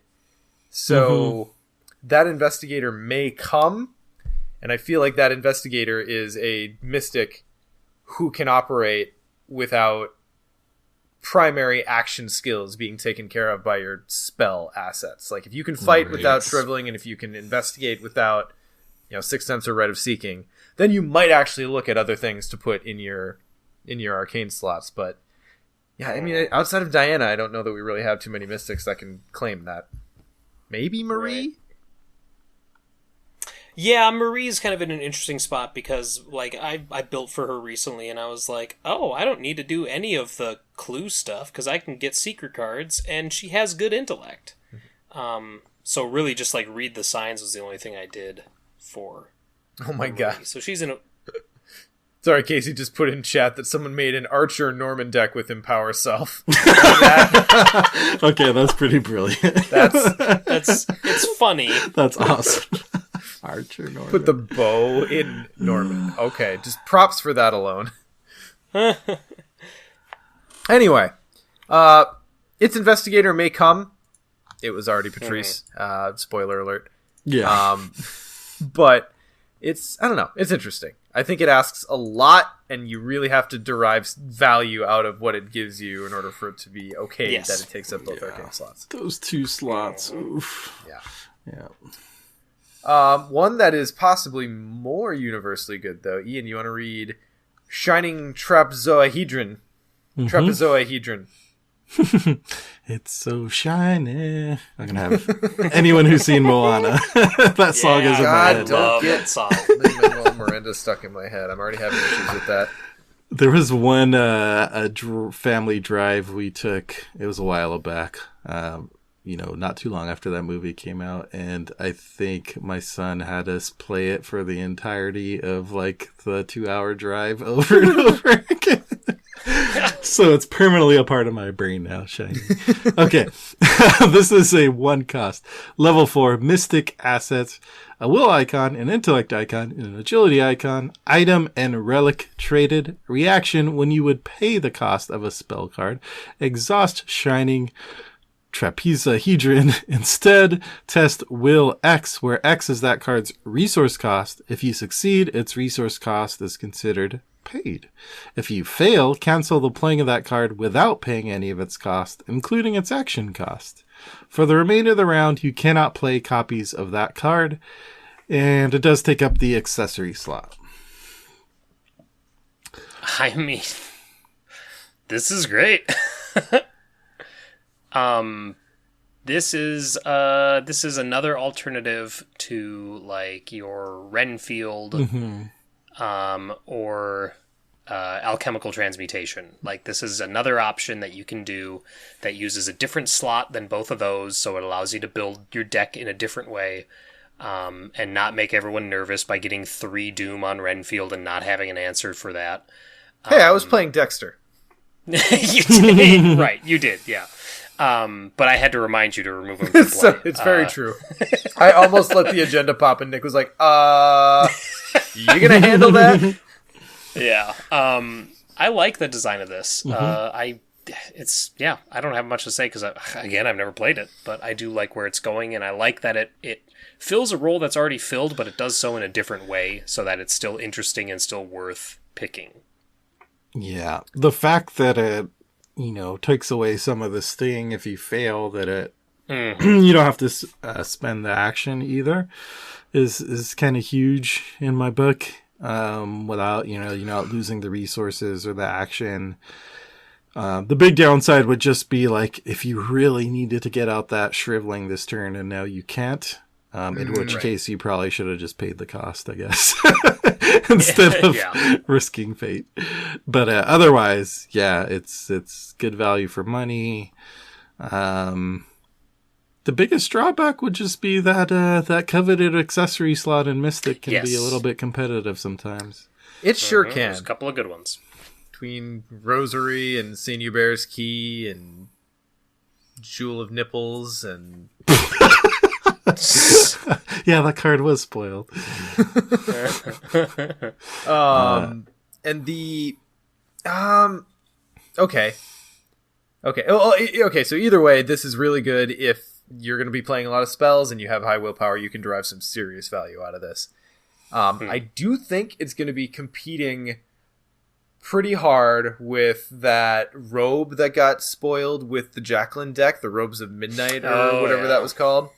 Because that one gives the spell that you're playing fast and reduces its cost by 1. So it's not doing the exact same thing, but at lower XP and at a less contentious spot, I feel like those robes are probably going to overtake this one in usage pretty hard. Mm-hmm. And that concludes my thought on Shining Trapezohedron. What a nightmare that silence was. Sorry, I'm just flashing back to like the Scott Pilgrim. It's a nightmare. Nick. Nightmare Bauble is a level 3 survivor asset. It costs 1 resource, has a will, and a wild icon. Will Wild. I want to write a book under the name Will Wild now. Item, charm, and cursed traded. Limit 1 per deck. Game text reads, forced. After Nightmare Bauble enters play, search your bonded cards for 3 copies of Dream Parasite and attach them to Nightmare Bauble. When Nightmare Bauble leaves play, set each attached Dream Parasite aside out of play. Reaction. When you reveal a Tentacle Chaos an Autofail Chaos token, shuffle an attached Dream Parasite into your deck, cancel that token. This also uses the Arcane slot.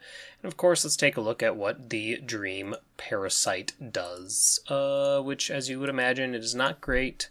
Dream Parasite is a skill card with 2 negative wild icons on it.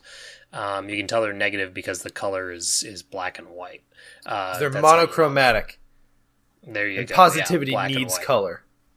Weakness. Curse. Bonded Nightmare Bobble. While Dream Parasite is in your hand, you must commit it to the next skill test you perform. If able, this skill's icon subtract from your skill value instead of adding to it. If this skill test fails, take 1 damage and 1 horror. So you're robbing Peter to pay Paul, essentially. You're limiting your current position to potentially hinder you in the future. But I think getting that autofail cancel to force a -2 on yourself in the future isn't that bad. I would tend to agree. Like, yeah, there will probably be some tests where Dream Parasite just completely screws you. Right. But the trigger is optional on Nightmare Bobble. If you draw a tentacle and you don't have to really worry about failing this test, you can just let it slide. But this will save you from those clutch moments. Oh my god, guys, I have... on our Twitch channel, there are so many moments that have been recorded where expectation was set up, and cards were committed, and resources spent, and that fucking tentacle comes out and just ruins it all. I feel like you can't understate the value of just being like, rather not. Right. Mm-hmm. So I love the design on. I mean, I love all the bonded cards. These are some of my favorite design cards. Just the fun interactions, whether it's like Hungering Blade or some of the others. But this one is just introduces a lot of cool decisions of like, do I take this autofail on the chin or do I create some problems for myself later? Which is kind of one of those classic Arkham decisions. So regardless of the power of the card or any of those considerations, I think it's just a really cool design. And it's just a very usable card too. Like, I would definitely include this in a lot of decks. Just there's so many times when it's like, okay, I'm up by 4 or 5, I can pass, but if I autofail, that's the end of everything, and then the autofail pops out. So if you don't have to worry about it, okay, I'll shuffle it into my deck, sure. Yeah. I mean, there's a once per game investigator ability that does a similar thing. which was very funny because just having that option of because I was playing Father Mateo in our Mess with the Mythos Busters game, and if I remember correctly, someone had Nightmare Bobble out, didn't they? Yes, Scott did. Scott was that was one of his includes. Yeah, so I remember Scott playing, using it on multiple occasions, and I'm like, okay, Mateo will just chill here then. I'll wait. Oh, Mateo, poor Mateo. As I recall, your ability did get used by in a key moment. Yes. Yeah. So just a generally useful ability. I think to take an unexpected 2 penalty on a test, it's totally worth it. Mm-hmm. The one downside is that it is only on tentacles that you reveal. So there's that. Mm-hmm. Yeah. Sure. Anyway, is it me? I think it's me. I'm gonna dig this out of the pile. Scavenging is now a level 2 survivor asset, still 1 cost, has 2 intellect icons. It is a talent, and reaction after you successfully investigate by 2 or more, exhaust scavenging.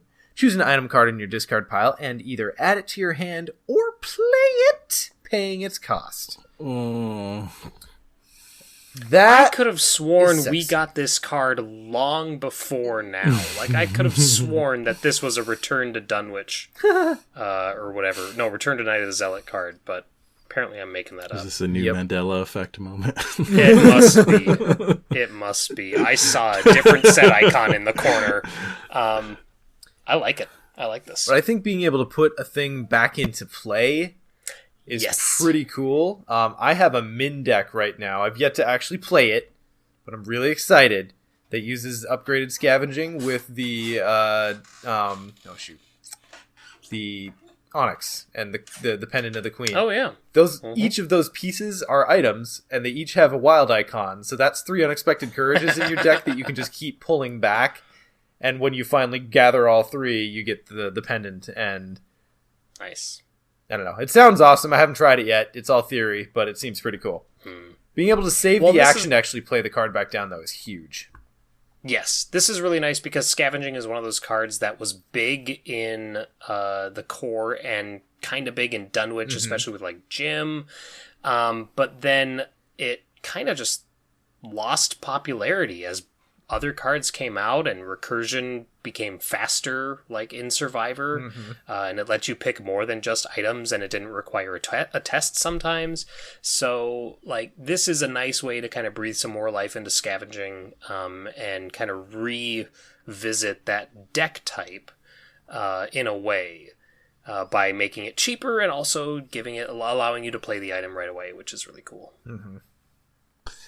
Yeah, and Survivor has some good options already, and like Cherished Keepsake and Leather Coat that, like, original Scavenging can recur those, but then that action to play them back down, like, it hurts a lot of times, especially solo.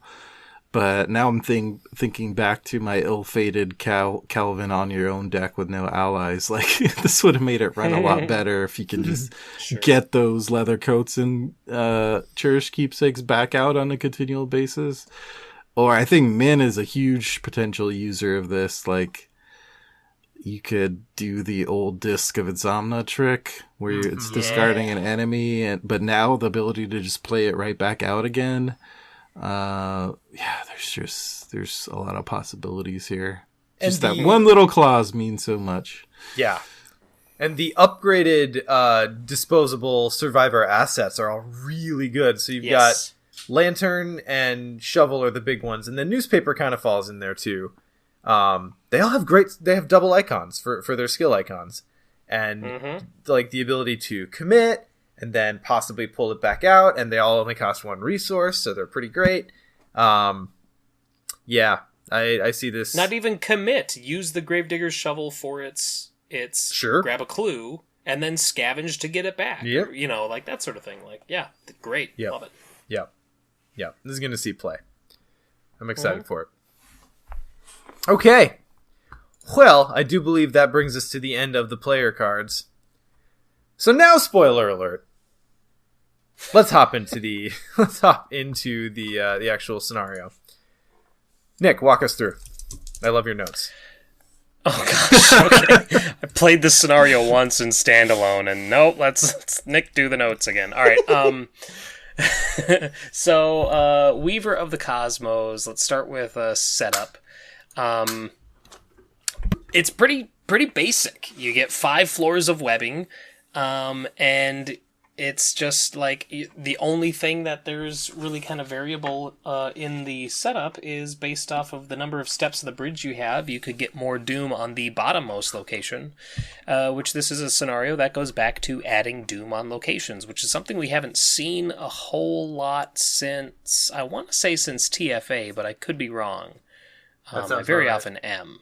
Yeah, but TFA did it a lot, and now we're seeing that a little bit here as well. But you get the 5 random webs. That was the first thing that also kind of shocked me, was that we had, I think, like 12 locations that were all the same back.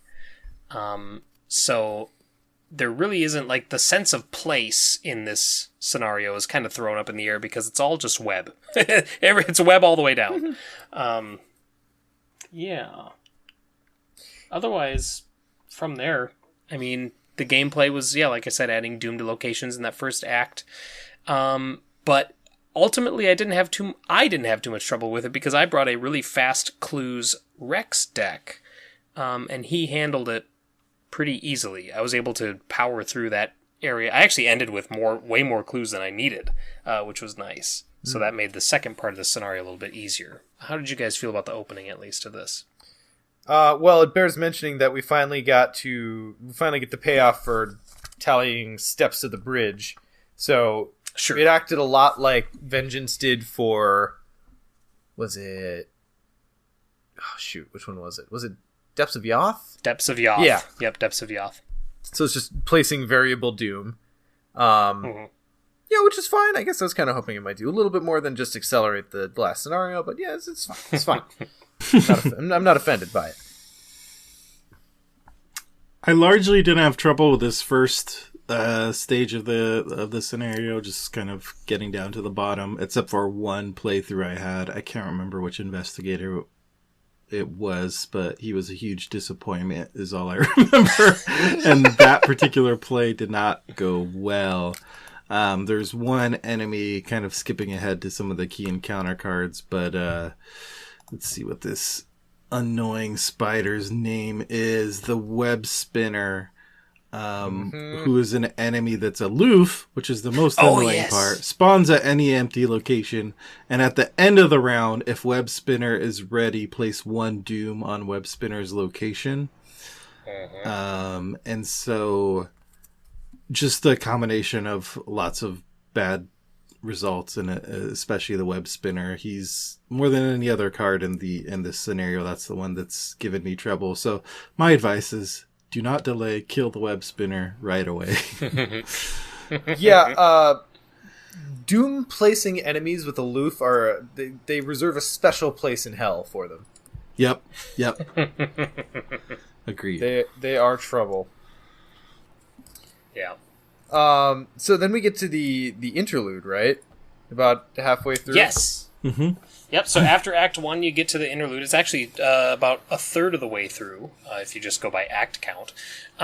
So the interlude, there's basically 3 different things depending on the state of Randolph Carter. If he survived the descent and the Black Cat knows the truth, then it is the Black Cat basically calls out his betrayal. Spoiler alert, he gets removed from the game, from the campaign, rather. And that's basically it. So, and then the other one is if he survived the descent, but the Black Cat didn't know the truth, then you have to... What is that? Spoiler alert, no matter what, Randolph Carter's a dick. Yeah, that one he basically cuts the web, the bridge, and then you're stuck in that realm. And that's going to add another token to the bag, which is my least favorite thing about most of the campaigns leading up to this, is that where it's like, okay, and now at this point, just add a -3 to the bag. Why? Fuck you. Like, you know, but this one, there's actually a narrative reason. Like, it's actually part of your decisions, which I think is really cool. So I'm fine. I'm totally fine with that in this case. Yeah, so basically the story there, as far as I understood it, you guys can tell me how you understood it, is that that wasn't Randolph Carter all along. It was really... Right. I'm going to call him Big N because I always hate saying his name. Nair Lathotep. In disguise. And that's why the Black Cat was always looking at him suspiciously throughout the course of the campaigns. That's definitely the vibe that I got from it as well. Yeah, it's one of those important bits of information that the player knows, but is hidden from the character that he's in 2 places, so is suspect by default. Yep. Now here, I thought that one of them was going to be the real one, but we got fucked in both places, so I guess good job, Matt. I was expecting a twist and I still got surprised. Or I was expecting a betrayal and I still got surprised. And then the last one of that is that Randolph didn't survive the descent, which just skips all that entirely, so you kind of miss out on that little bit of payout if he didn't get here to you. Narrative payout, I will say. So then after that, you just go into spider time and you set up the revisit to Carnival of Horrors, but it's all webs. And now instead of Knidothqua, there's a giant spider that's at 4 locations at once, which is really cool. I really enjoyed that part of the scenario, the rotating and all that. Because of the way in which Atlachnaka rotates, it can either like make this scenario. It's very swingy. So, but yeah, I thought it was really cool. It's very spinny and swingy. Spinny out of my head, you. I love the multi-part enemy. It's one of those things where, like, I'm easily won over by cool. Like, I'm like, forget balancing and everything else. Like, is it cool? It's cool. I love it. So, preach. I've been wanting a multi-part enemy forever since Lord of the Rings days. Like, I've actually had a Lord of the Rings scenario, in draft of like a big dragon that's multi-part. But then when I saw Matt was doing this with a spider, I'm like, yep, that's perfect. I love it. And so seeing it implemented was really cool and what I wanted. So yeah, I love that. It's part of the reason why a little bit of a spoiler for the overall scenario and how I feel about it. It's a little on the easier side, but I kind of don't care. And because of the coolness of this enemy, it's one of my favorites of the campaign ending scenarios. Also, the rest of this particular campaign takes no small pleasure in smacking you around, so I'm kind of okay that... Right. Yeah, Where the Gods Dwell was like the exact opposite. So I'm like, okay. Yeah, and let's, like, the lead up to getting Atlachnaka in play is kind of just like standard Arkham fare, and then after you defeat the legs and you're facing Naka herself, like just her body, it's also kind of goes back to just standard Arkham fare. So it's really this Act 2 that is what is elevating this scenario to being, because if this enemy weren't like this and everything else was the exact same, this would be, in my opinion, a pretty forgettable scenario other than the narrative beats. Sure. Yeah. So yeah, this enemy alone is elevating this to being just a super cool scenario. Great table presence too, like setting this up and seeing it on the table. It's so cool. Yeah, Casey said it in chat here. This is the first time a massive enemy really felt massive.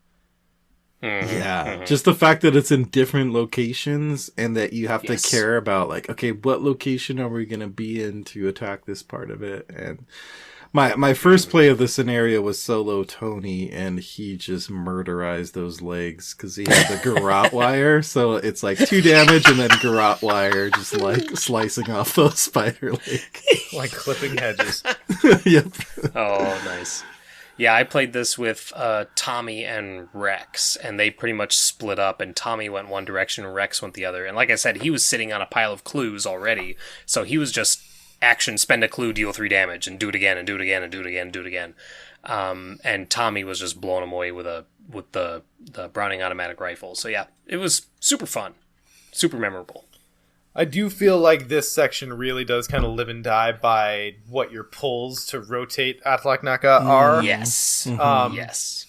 Because she can spin, like you can set up a turn and be like, all right, I'm going to move in there, I'm going to do this, I'm going to do that, and then she can spin 3 locations out of the way, and then what she's presenting you is the hole where you've already taken down a leg, so now you can't do anything, and you're like, all right, well, do I move after it, or do I wait for it to come around again? Like, I feel like if anything makes it hard, it's getting unlucky with those pulls.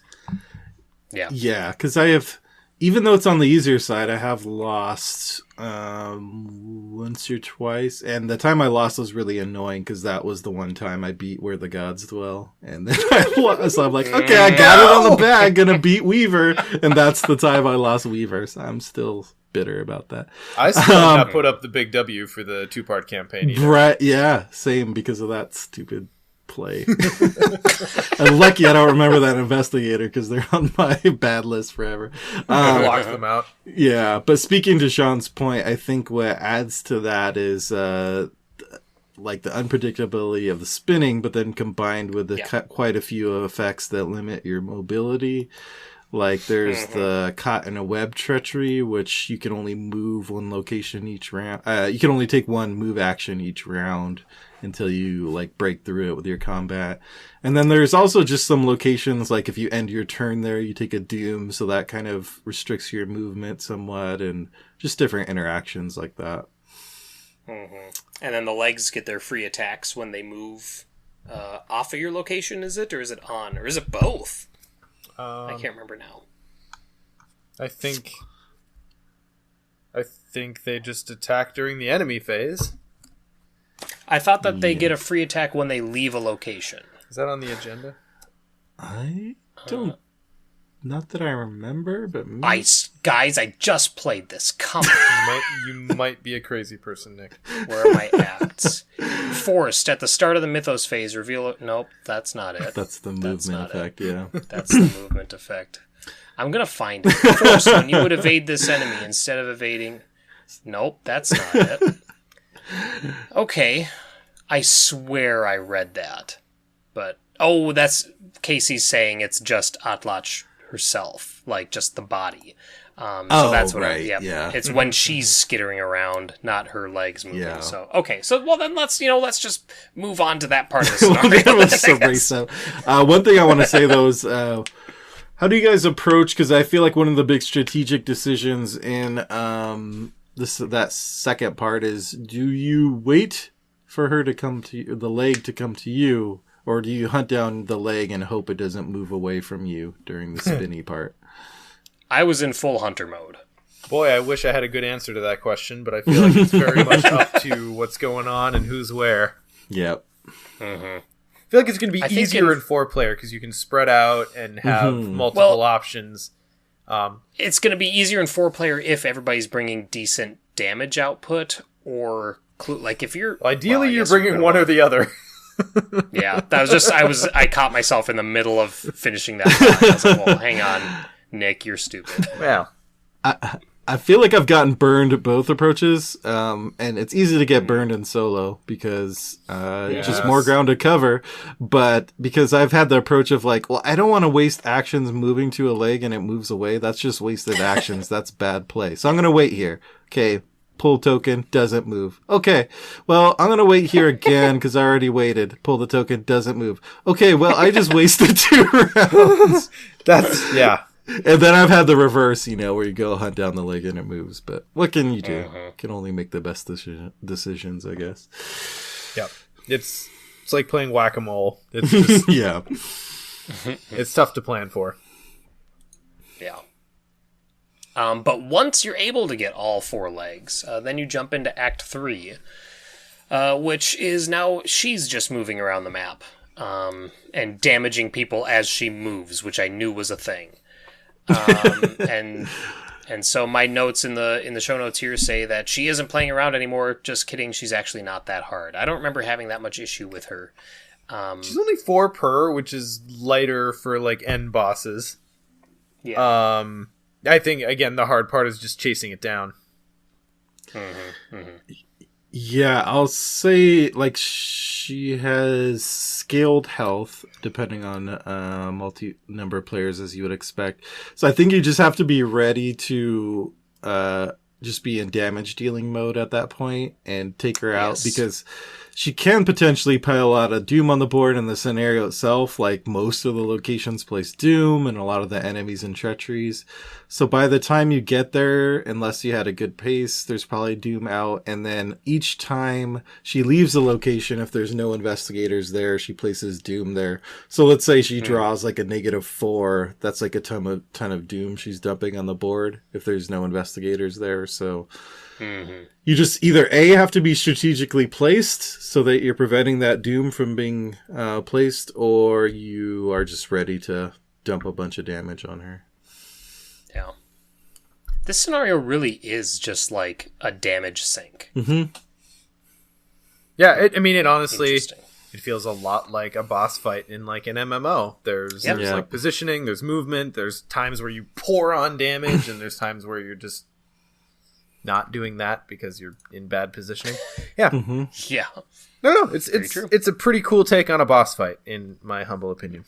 Yep. I agree. It's like full boss fight. It definitely feels like the most like a like a actual boss fight out of all the ones we've had so far. All the other ones are literally like they're damage soaks, but they're still just like one card that is in one position. They're just, you know what I mean? Special enemies. Yeah, exactly. And this is, like we said before, this one is actually, like Casey said, it's a very massive enemy that actually feels big. Yeah, it's 5. All right. This scenario, just in general, always reminds me of a movie from the 80s. Arachnophobia? Movie from the 80s, Kroll. It's like a fantasy. Oh. Yeah, if you guys have seen that, or anyone in the audience or our listeners. Such a formative movie as a kid. I watched it so many times, but there's like a spider scene in that's like, it always pops in my mind when I see, when I play this scenario. Yeah. Oh yeah, there it is in chat. Yep. Nope. Just move out. Just nuke it from orbit. Yep. Exactly. I love that. The giant spider just leave. Okay. Resolutions. So if you're defeated, then the bridge is completed and you're killed. If you get resolution 1, then the bridge is destroyed. You get tons of XP, but there's nothing to spend it on because it's the end of the campaign. And then maybe you go to resolution 5, which we'll get to there. Resolution 2 was the bridge is completed, but you're driven insane. Resolution 3 is you return to reality with 2 physical trauma. Resolution 4, you never escaped. You're driven insane. Resolution 5, you're still in the Dreamlands with 2 physical trauma. Which ones did you guys get? I did love the idea that you can take the red pill or the blue pill on the Dreamlands. Yes. Yeah, I'm trying to remember which ones I got. I think I tended to get a lot of the Trapped Forever because I thought it was very cool. It came back from the God, what is the scenario called? Where you can go to the Gug City and potentially find the way out of the Dreamlands. Yes, Point of No Return. That would make sense as a title. Because quite a few runs of that scenario, at least my first plays of the campaign, I said, I don't have time to go to the Gug City. It's like, it's really off on the path you want to go in that scenario. And it doesn't give you any kind of reward other than some XP in that scenario. So it's really easy the first times you play to ignore it, which I did. So I thought it was really cool that it did come back at the very end to haunt you. And like a story sense, like you still win the campaign, but I think it's cool that there's different grades of winning here. Yeah. And it's so purely just narrative. Yep. Yes. And then I think... Oh, sorry, go on, Ian. Before I move us on. Oh, I was just going to say that, which is fine with me. Like, I like that there being different narrative implications that don't necessarily need to be, gameplay implications. I mean, it's the end of the campaign anyway, but right. Like, I like seeing those stories have different impacts. And then that brings us, of course, to the epilogue. Yeah, I want to talk about stories having impact. Unfortunately, since there's 16 of them, none of the impacts, or at least none of the epilogues are very long. Right. But I do think they are cool. There's, 16 different options, so it's a matrix of 4x4. It's a fun little inclusion that I appreciated having, but I don't know. I guess I wouldn't be missing it if we don't see something like this in future campaigns. Sure. You know what I mean? Not a big fan of tables, Nick. Well, it seemed like because of course after I read one, I read a bunch of others. Sure. And a lot of them are not a lot, but there's a handful of them that are pretty similar to each other. And yeah, like you said, it's the end of the campaign. So they can't really do anything other than just provide some context or some closure. So it was just kind of like, well, I mean, it's cool. It's fun. That's a neat little novel idea. And yeah. Yeah. I mean, at its heart, it's basically like you need to win both end scenarios to win to get the true win. Right. If you fail one and win the other one, like you still essentially lose because the other ancient one you didn't defeat wins. So because Where the Gods Dwell is so hard, the most common epilogue that I've gotten is like defeating the big spider, but now your Lathotep is successful in invading, unfortunately. Samesies. Oh, but one of the really fun endings though is if you broke the law of Othar. Yes. Oh, they come get you. Death by cat. That was possibly my favorite thing to record for Dissonant Voices. And the line is, "How dare you? You are killed." That's definitely a Matt line right there. Yup. So it bears asking, from a narrative perspective, what did you guys think of the Black Cat as a character, as kind of the narrator / puppeteer? Maybe a liar, maybe a prophet, maybe a little bit of both. I thought it was fun. I also had a very hard time this is the first time I've ever run into this issue. But I had a very hard time reading anything involving the Black Cat and not hearing Matt's voice in my head. So yeah, I thought it was fun, but I was also all I could see was Matt that whole time. It was a little tough to see how much cat person leaked out into the exactly. Exactly. I've never quite understood cats, nor they me, but yeah, I don't know. It was pretty interesting, and I do really like that we got him or the Black Cat as an ally. It's slightly ironic that maybe you don't want to play him in either of the Dream Eaters campaigns because you're only going to see one or the other of those tokens, but right. I definitely like the kind of passing back and forth between the two campaigns. Essentially in that whole structure. So just like if we're thinking about the campaign as a whole, I really like this campaign. It's one of my favorites overall, I think. I like the shorter campains and getting more XP. Like me and Nick were just talking about that before the cast, like how nice it is just to have it poured on. So there's a lot of positives. I think it's one of the most consistent campaigns. Like I can't really think of a scenario that's like a dud. Where the Gods Dwell has some things I don't quite like, but I don't know if I would classify it as a true dud. No. So the only downside for me is just sometimes the keeping track of two campaigns at once and like okay, now I have to keep track of all these different things can be a little tough sometimes when I'm thinking about which campaign to play. So I've often now found myself starting a lot of just 4-scenario Dream Eater campaigns for that reason. Do you favor one side over the other? I have an answer. Why is for it that. Dream side? Yep, there you go. I am Team Waking, I think. Whoa! All right. Because I like mostly because I like ending with Weavers versus ending with Where the Gods Dwell. Yeah. And okay, well, I'll give you that. And it could just be because I played Where the Gods Dwell the one time and it was fine. Like it was hard, but it wasn't overbearing, I thought. I really enjoyed that one playthrough I did of it, and I'm interested to see if future playthroughs hold up. But Where the Gods Dwell was just like, I thought it had such a really cool sense of place. I loved the desolateness of that scenario and how it came about. Like even in like the climax of the scenario, like we talked about in the episode when we discussed it, it's like you go there and there's nothing there. That was just so interesting. I love the way the map evolved. I think I liked the map and the environment of Where the Gods Dwell better than Weaver of Cosmos, but Weaver of Cosmos has the sick-ass boss fight, so it's like, can I get them both in one? Like, yeah. I honestly kind of like the boss fight in Where the Gods Dwell. I just wish it was easier to get to it. And I wish you had a little bit more time to enjoy it. The final form of... Just that doom clock needs to be adjusted. Yeah. It's tough, because Search for Gaddath is probably my overall favorite scenario in the campaign, which is on the Dream side. But, like, Waking Nightmare is one of my other favorites. It's just such a tense scenario, so I don't know. Yeah.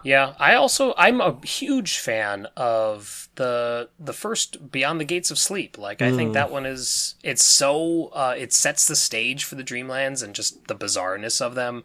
The very first thing right out of the gate is you have two enemies that aren't really enemies, kind of, and interacting with, so it kind of turns that on its head. And then just like, again, that's another one where the map is so, like, it's the sense of place that you get. I keep going back to that. That's such an important thing to me, guys. It's just the way that map evolves and how you move from one part of the stairs to the other, then into the forest. And as we're talking about the closing of this campaign, Nick, I have to check back in. Did not straying from the path pay off for you? You're the only person I personally know who's done it. That's true. So I haven't finished a campaign. So there's a lot of stuff I haven't read, but I'm going to go out on a limb and say that no, there's nothing in there that references straying from the path. That would be accurate. having read each word in this campaign several times, can confirm. Oh, that's true. Yeah. Gosh. Because also Haunted was the same thing from TCU, right? Like, there was a cool little, like, lore blurb. Yeah, but outside of that, there wasn't anything. No, but the whole point of it was the lore blurb. You don't even get that here, so... Yeah. Right. Maybe in return to Dream Eaters, we'll see. Newman! We probably will.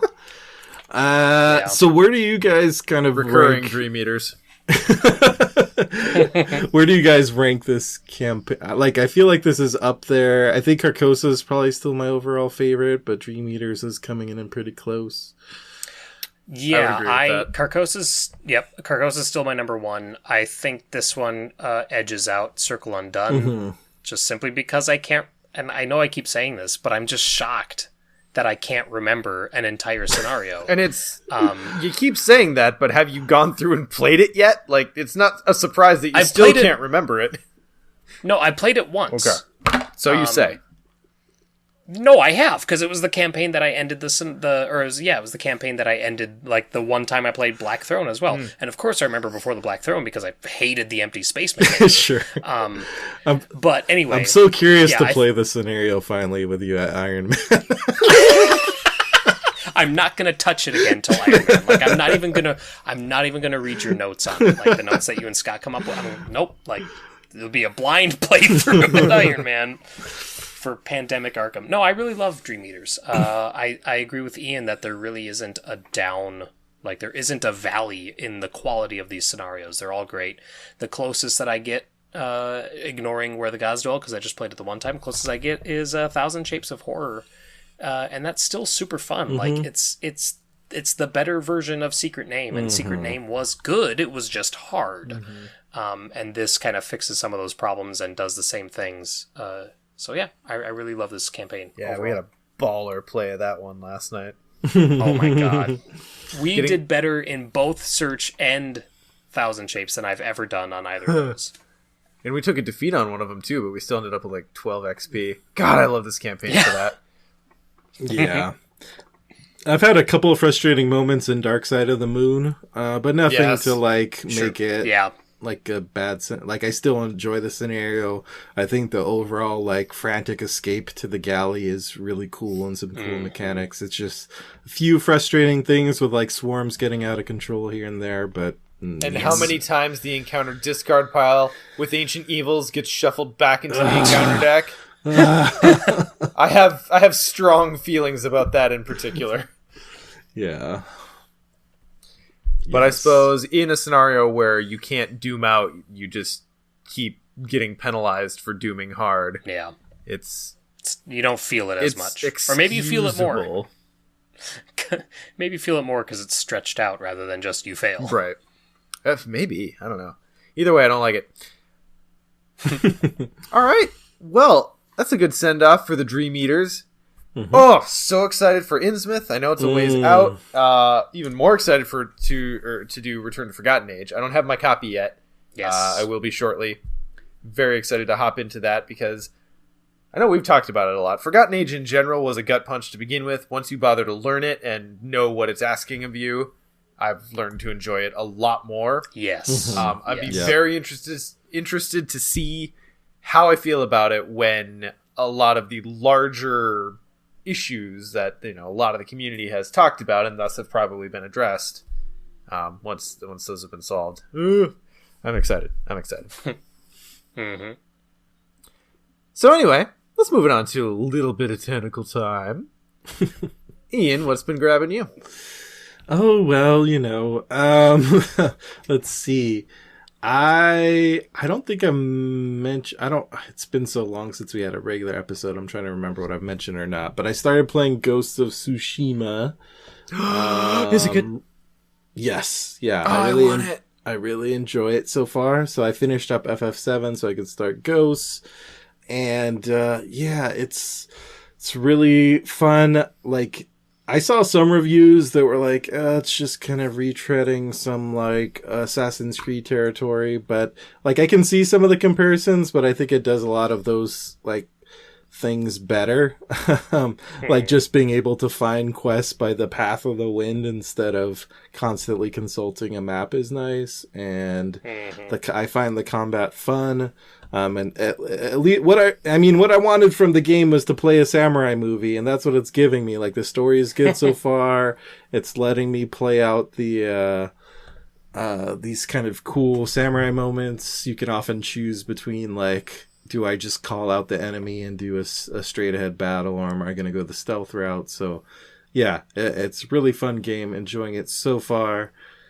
And then the other thing is, this one I haven't played as much, but I just recently picked up a deck of the Traveler CCG. That's customizable card game, not collectible card game. Because I wouldn't grab a collectible card game unless it's dead. But anyway, it is a competitive card game, but it has a solo mode, which is why I picked it up. And so it's basically it's a sci-fi game, you control a spaceship. But if you kind of think about it like a Firefly style board game where you're taking on contracts and fulfilling those and delivering goods and transporting passengers or going pirate, like kind of those sandboxy, like I control a starship and go around and do jobs to make victory points or credits. That's what this game is, but just in card game form. So if you play it competitive style, you're kind of each doing your thing, but playing complications on each other. And if you're playing it solo, you're just trying to get the victory points in a certain amount of time, and they have scenarios. I've just barely touched the surface. One of the reasons I picked it up is because there was a deck on sale for like $5. So I was like, okay, I can swing $5 to check it out.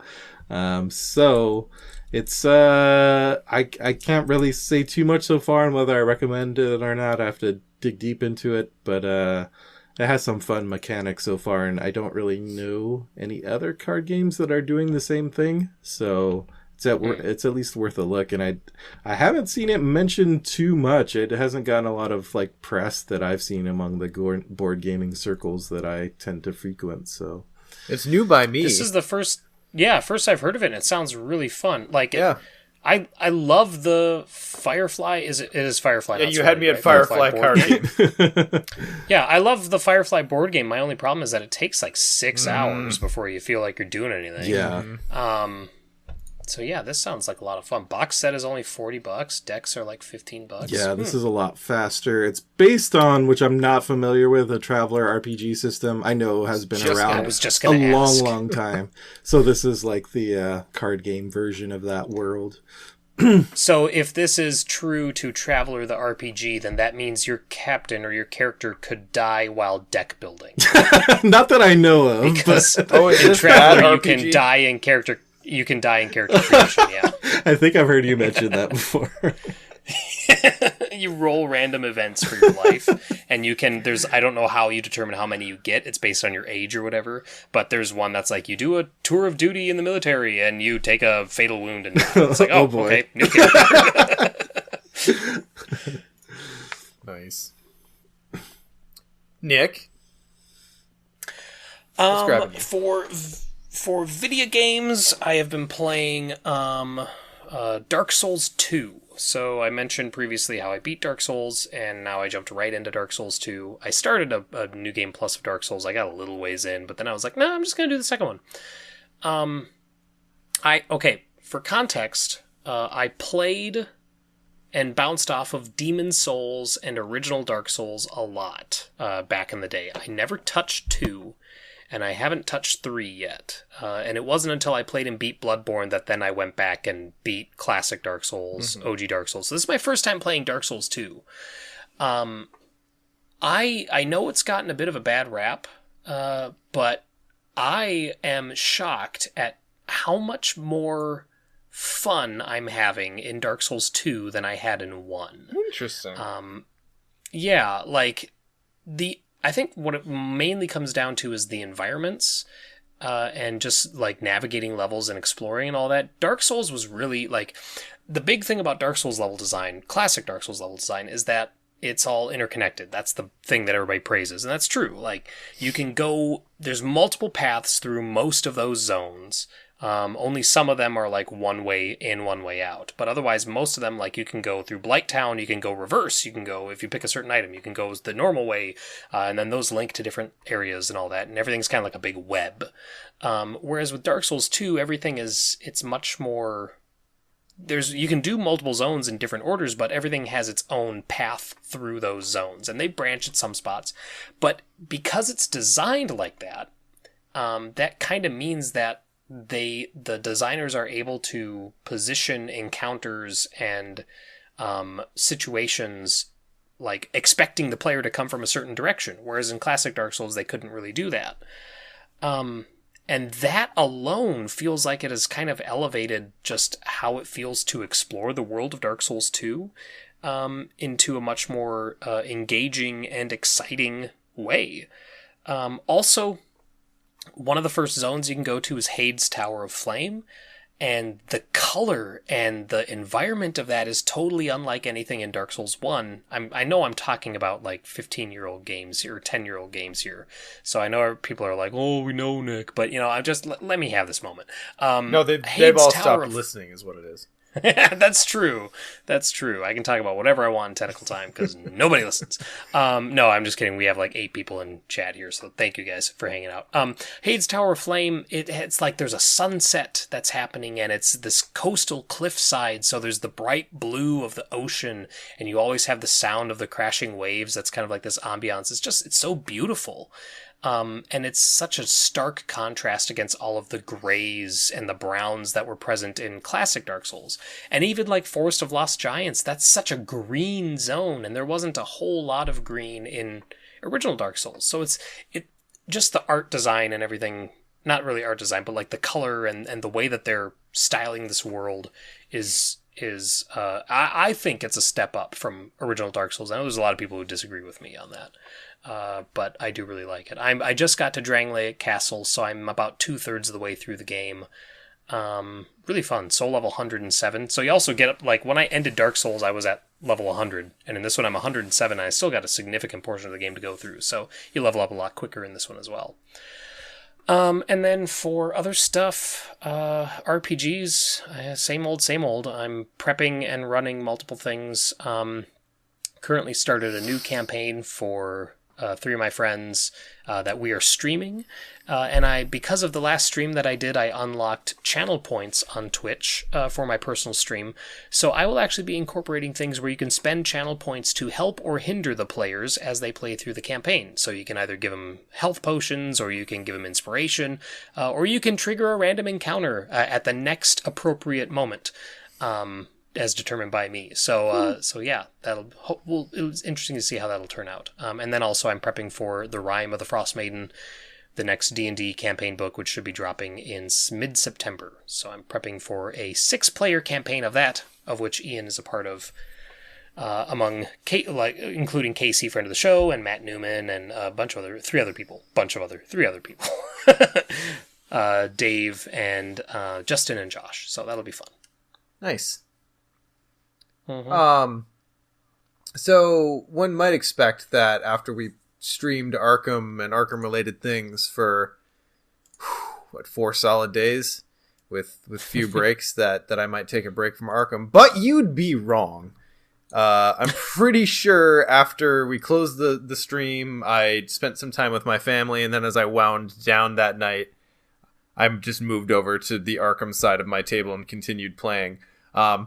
So I honestly have not played a whole lot aside from Arkham in the past days. I've been getting outside a lot. So, hey, props to just getting outside during the summer.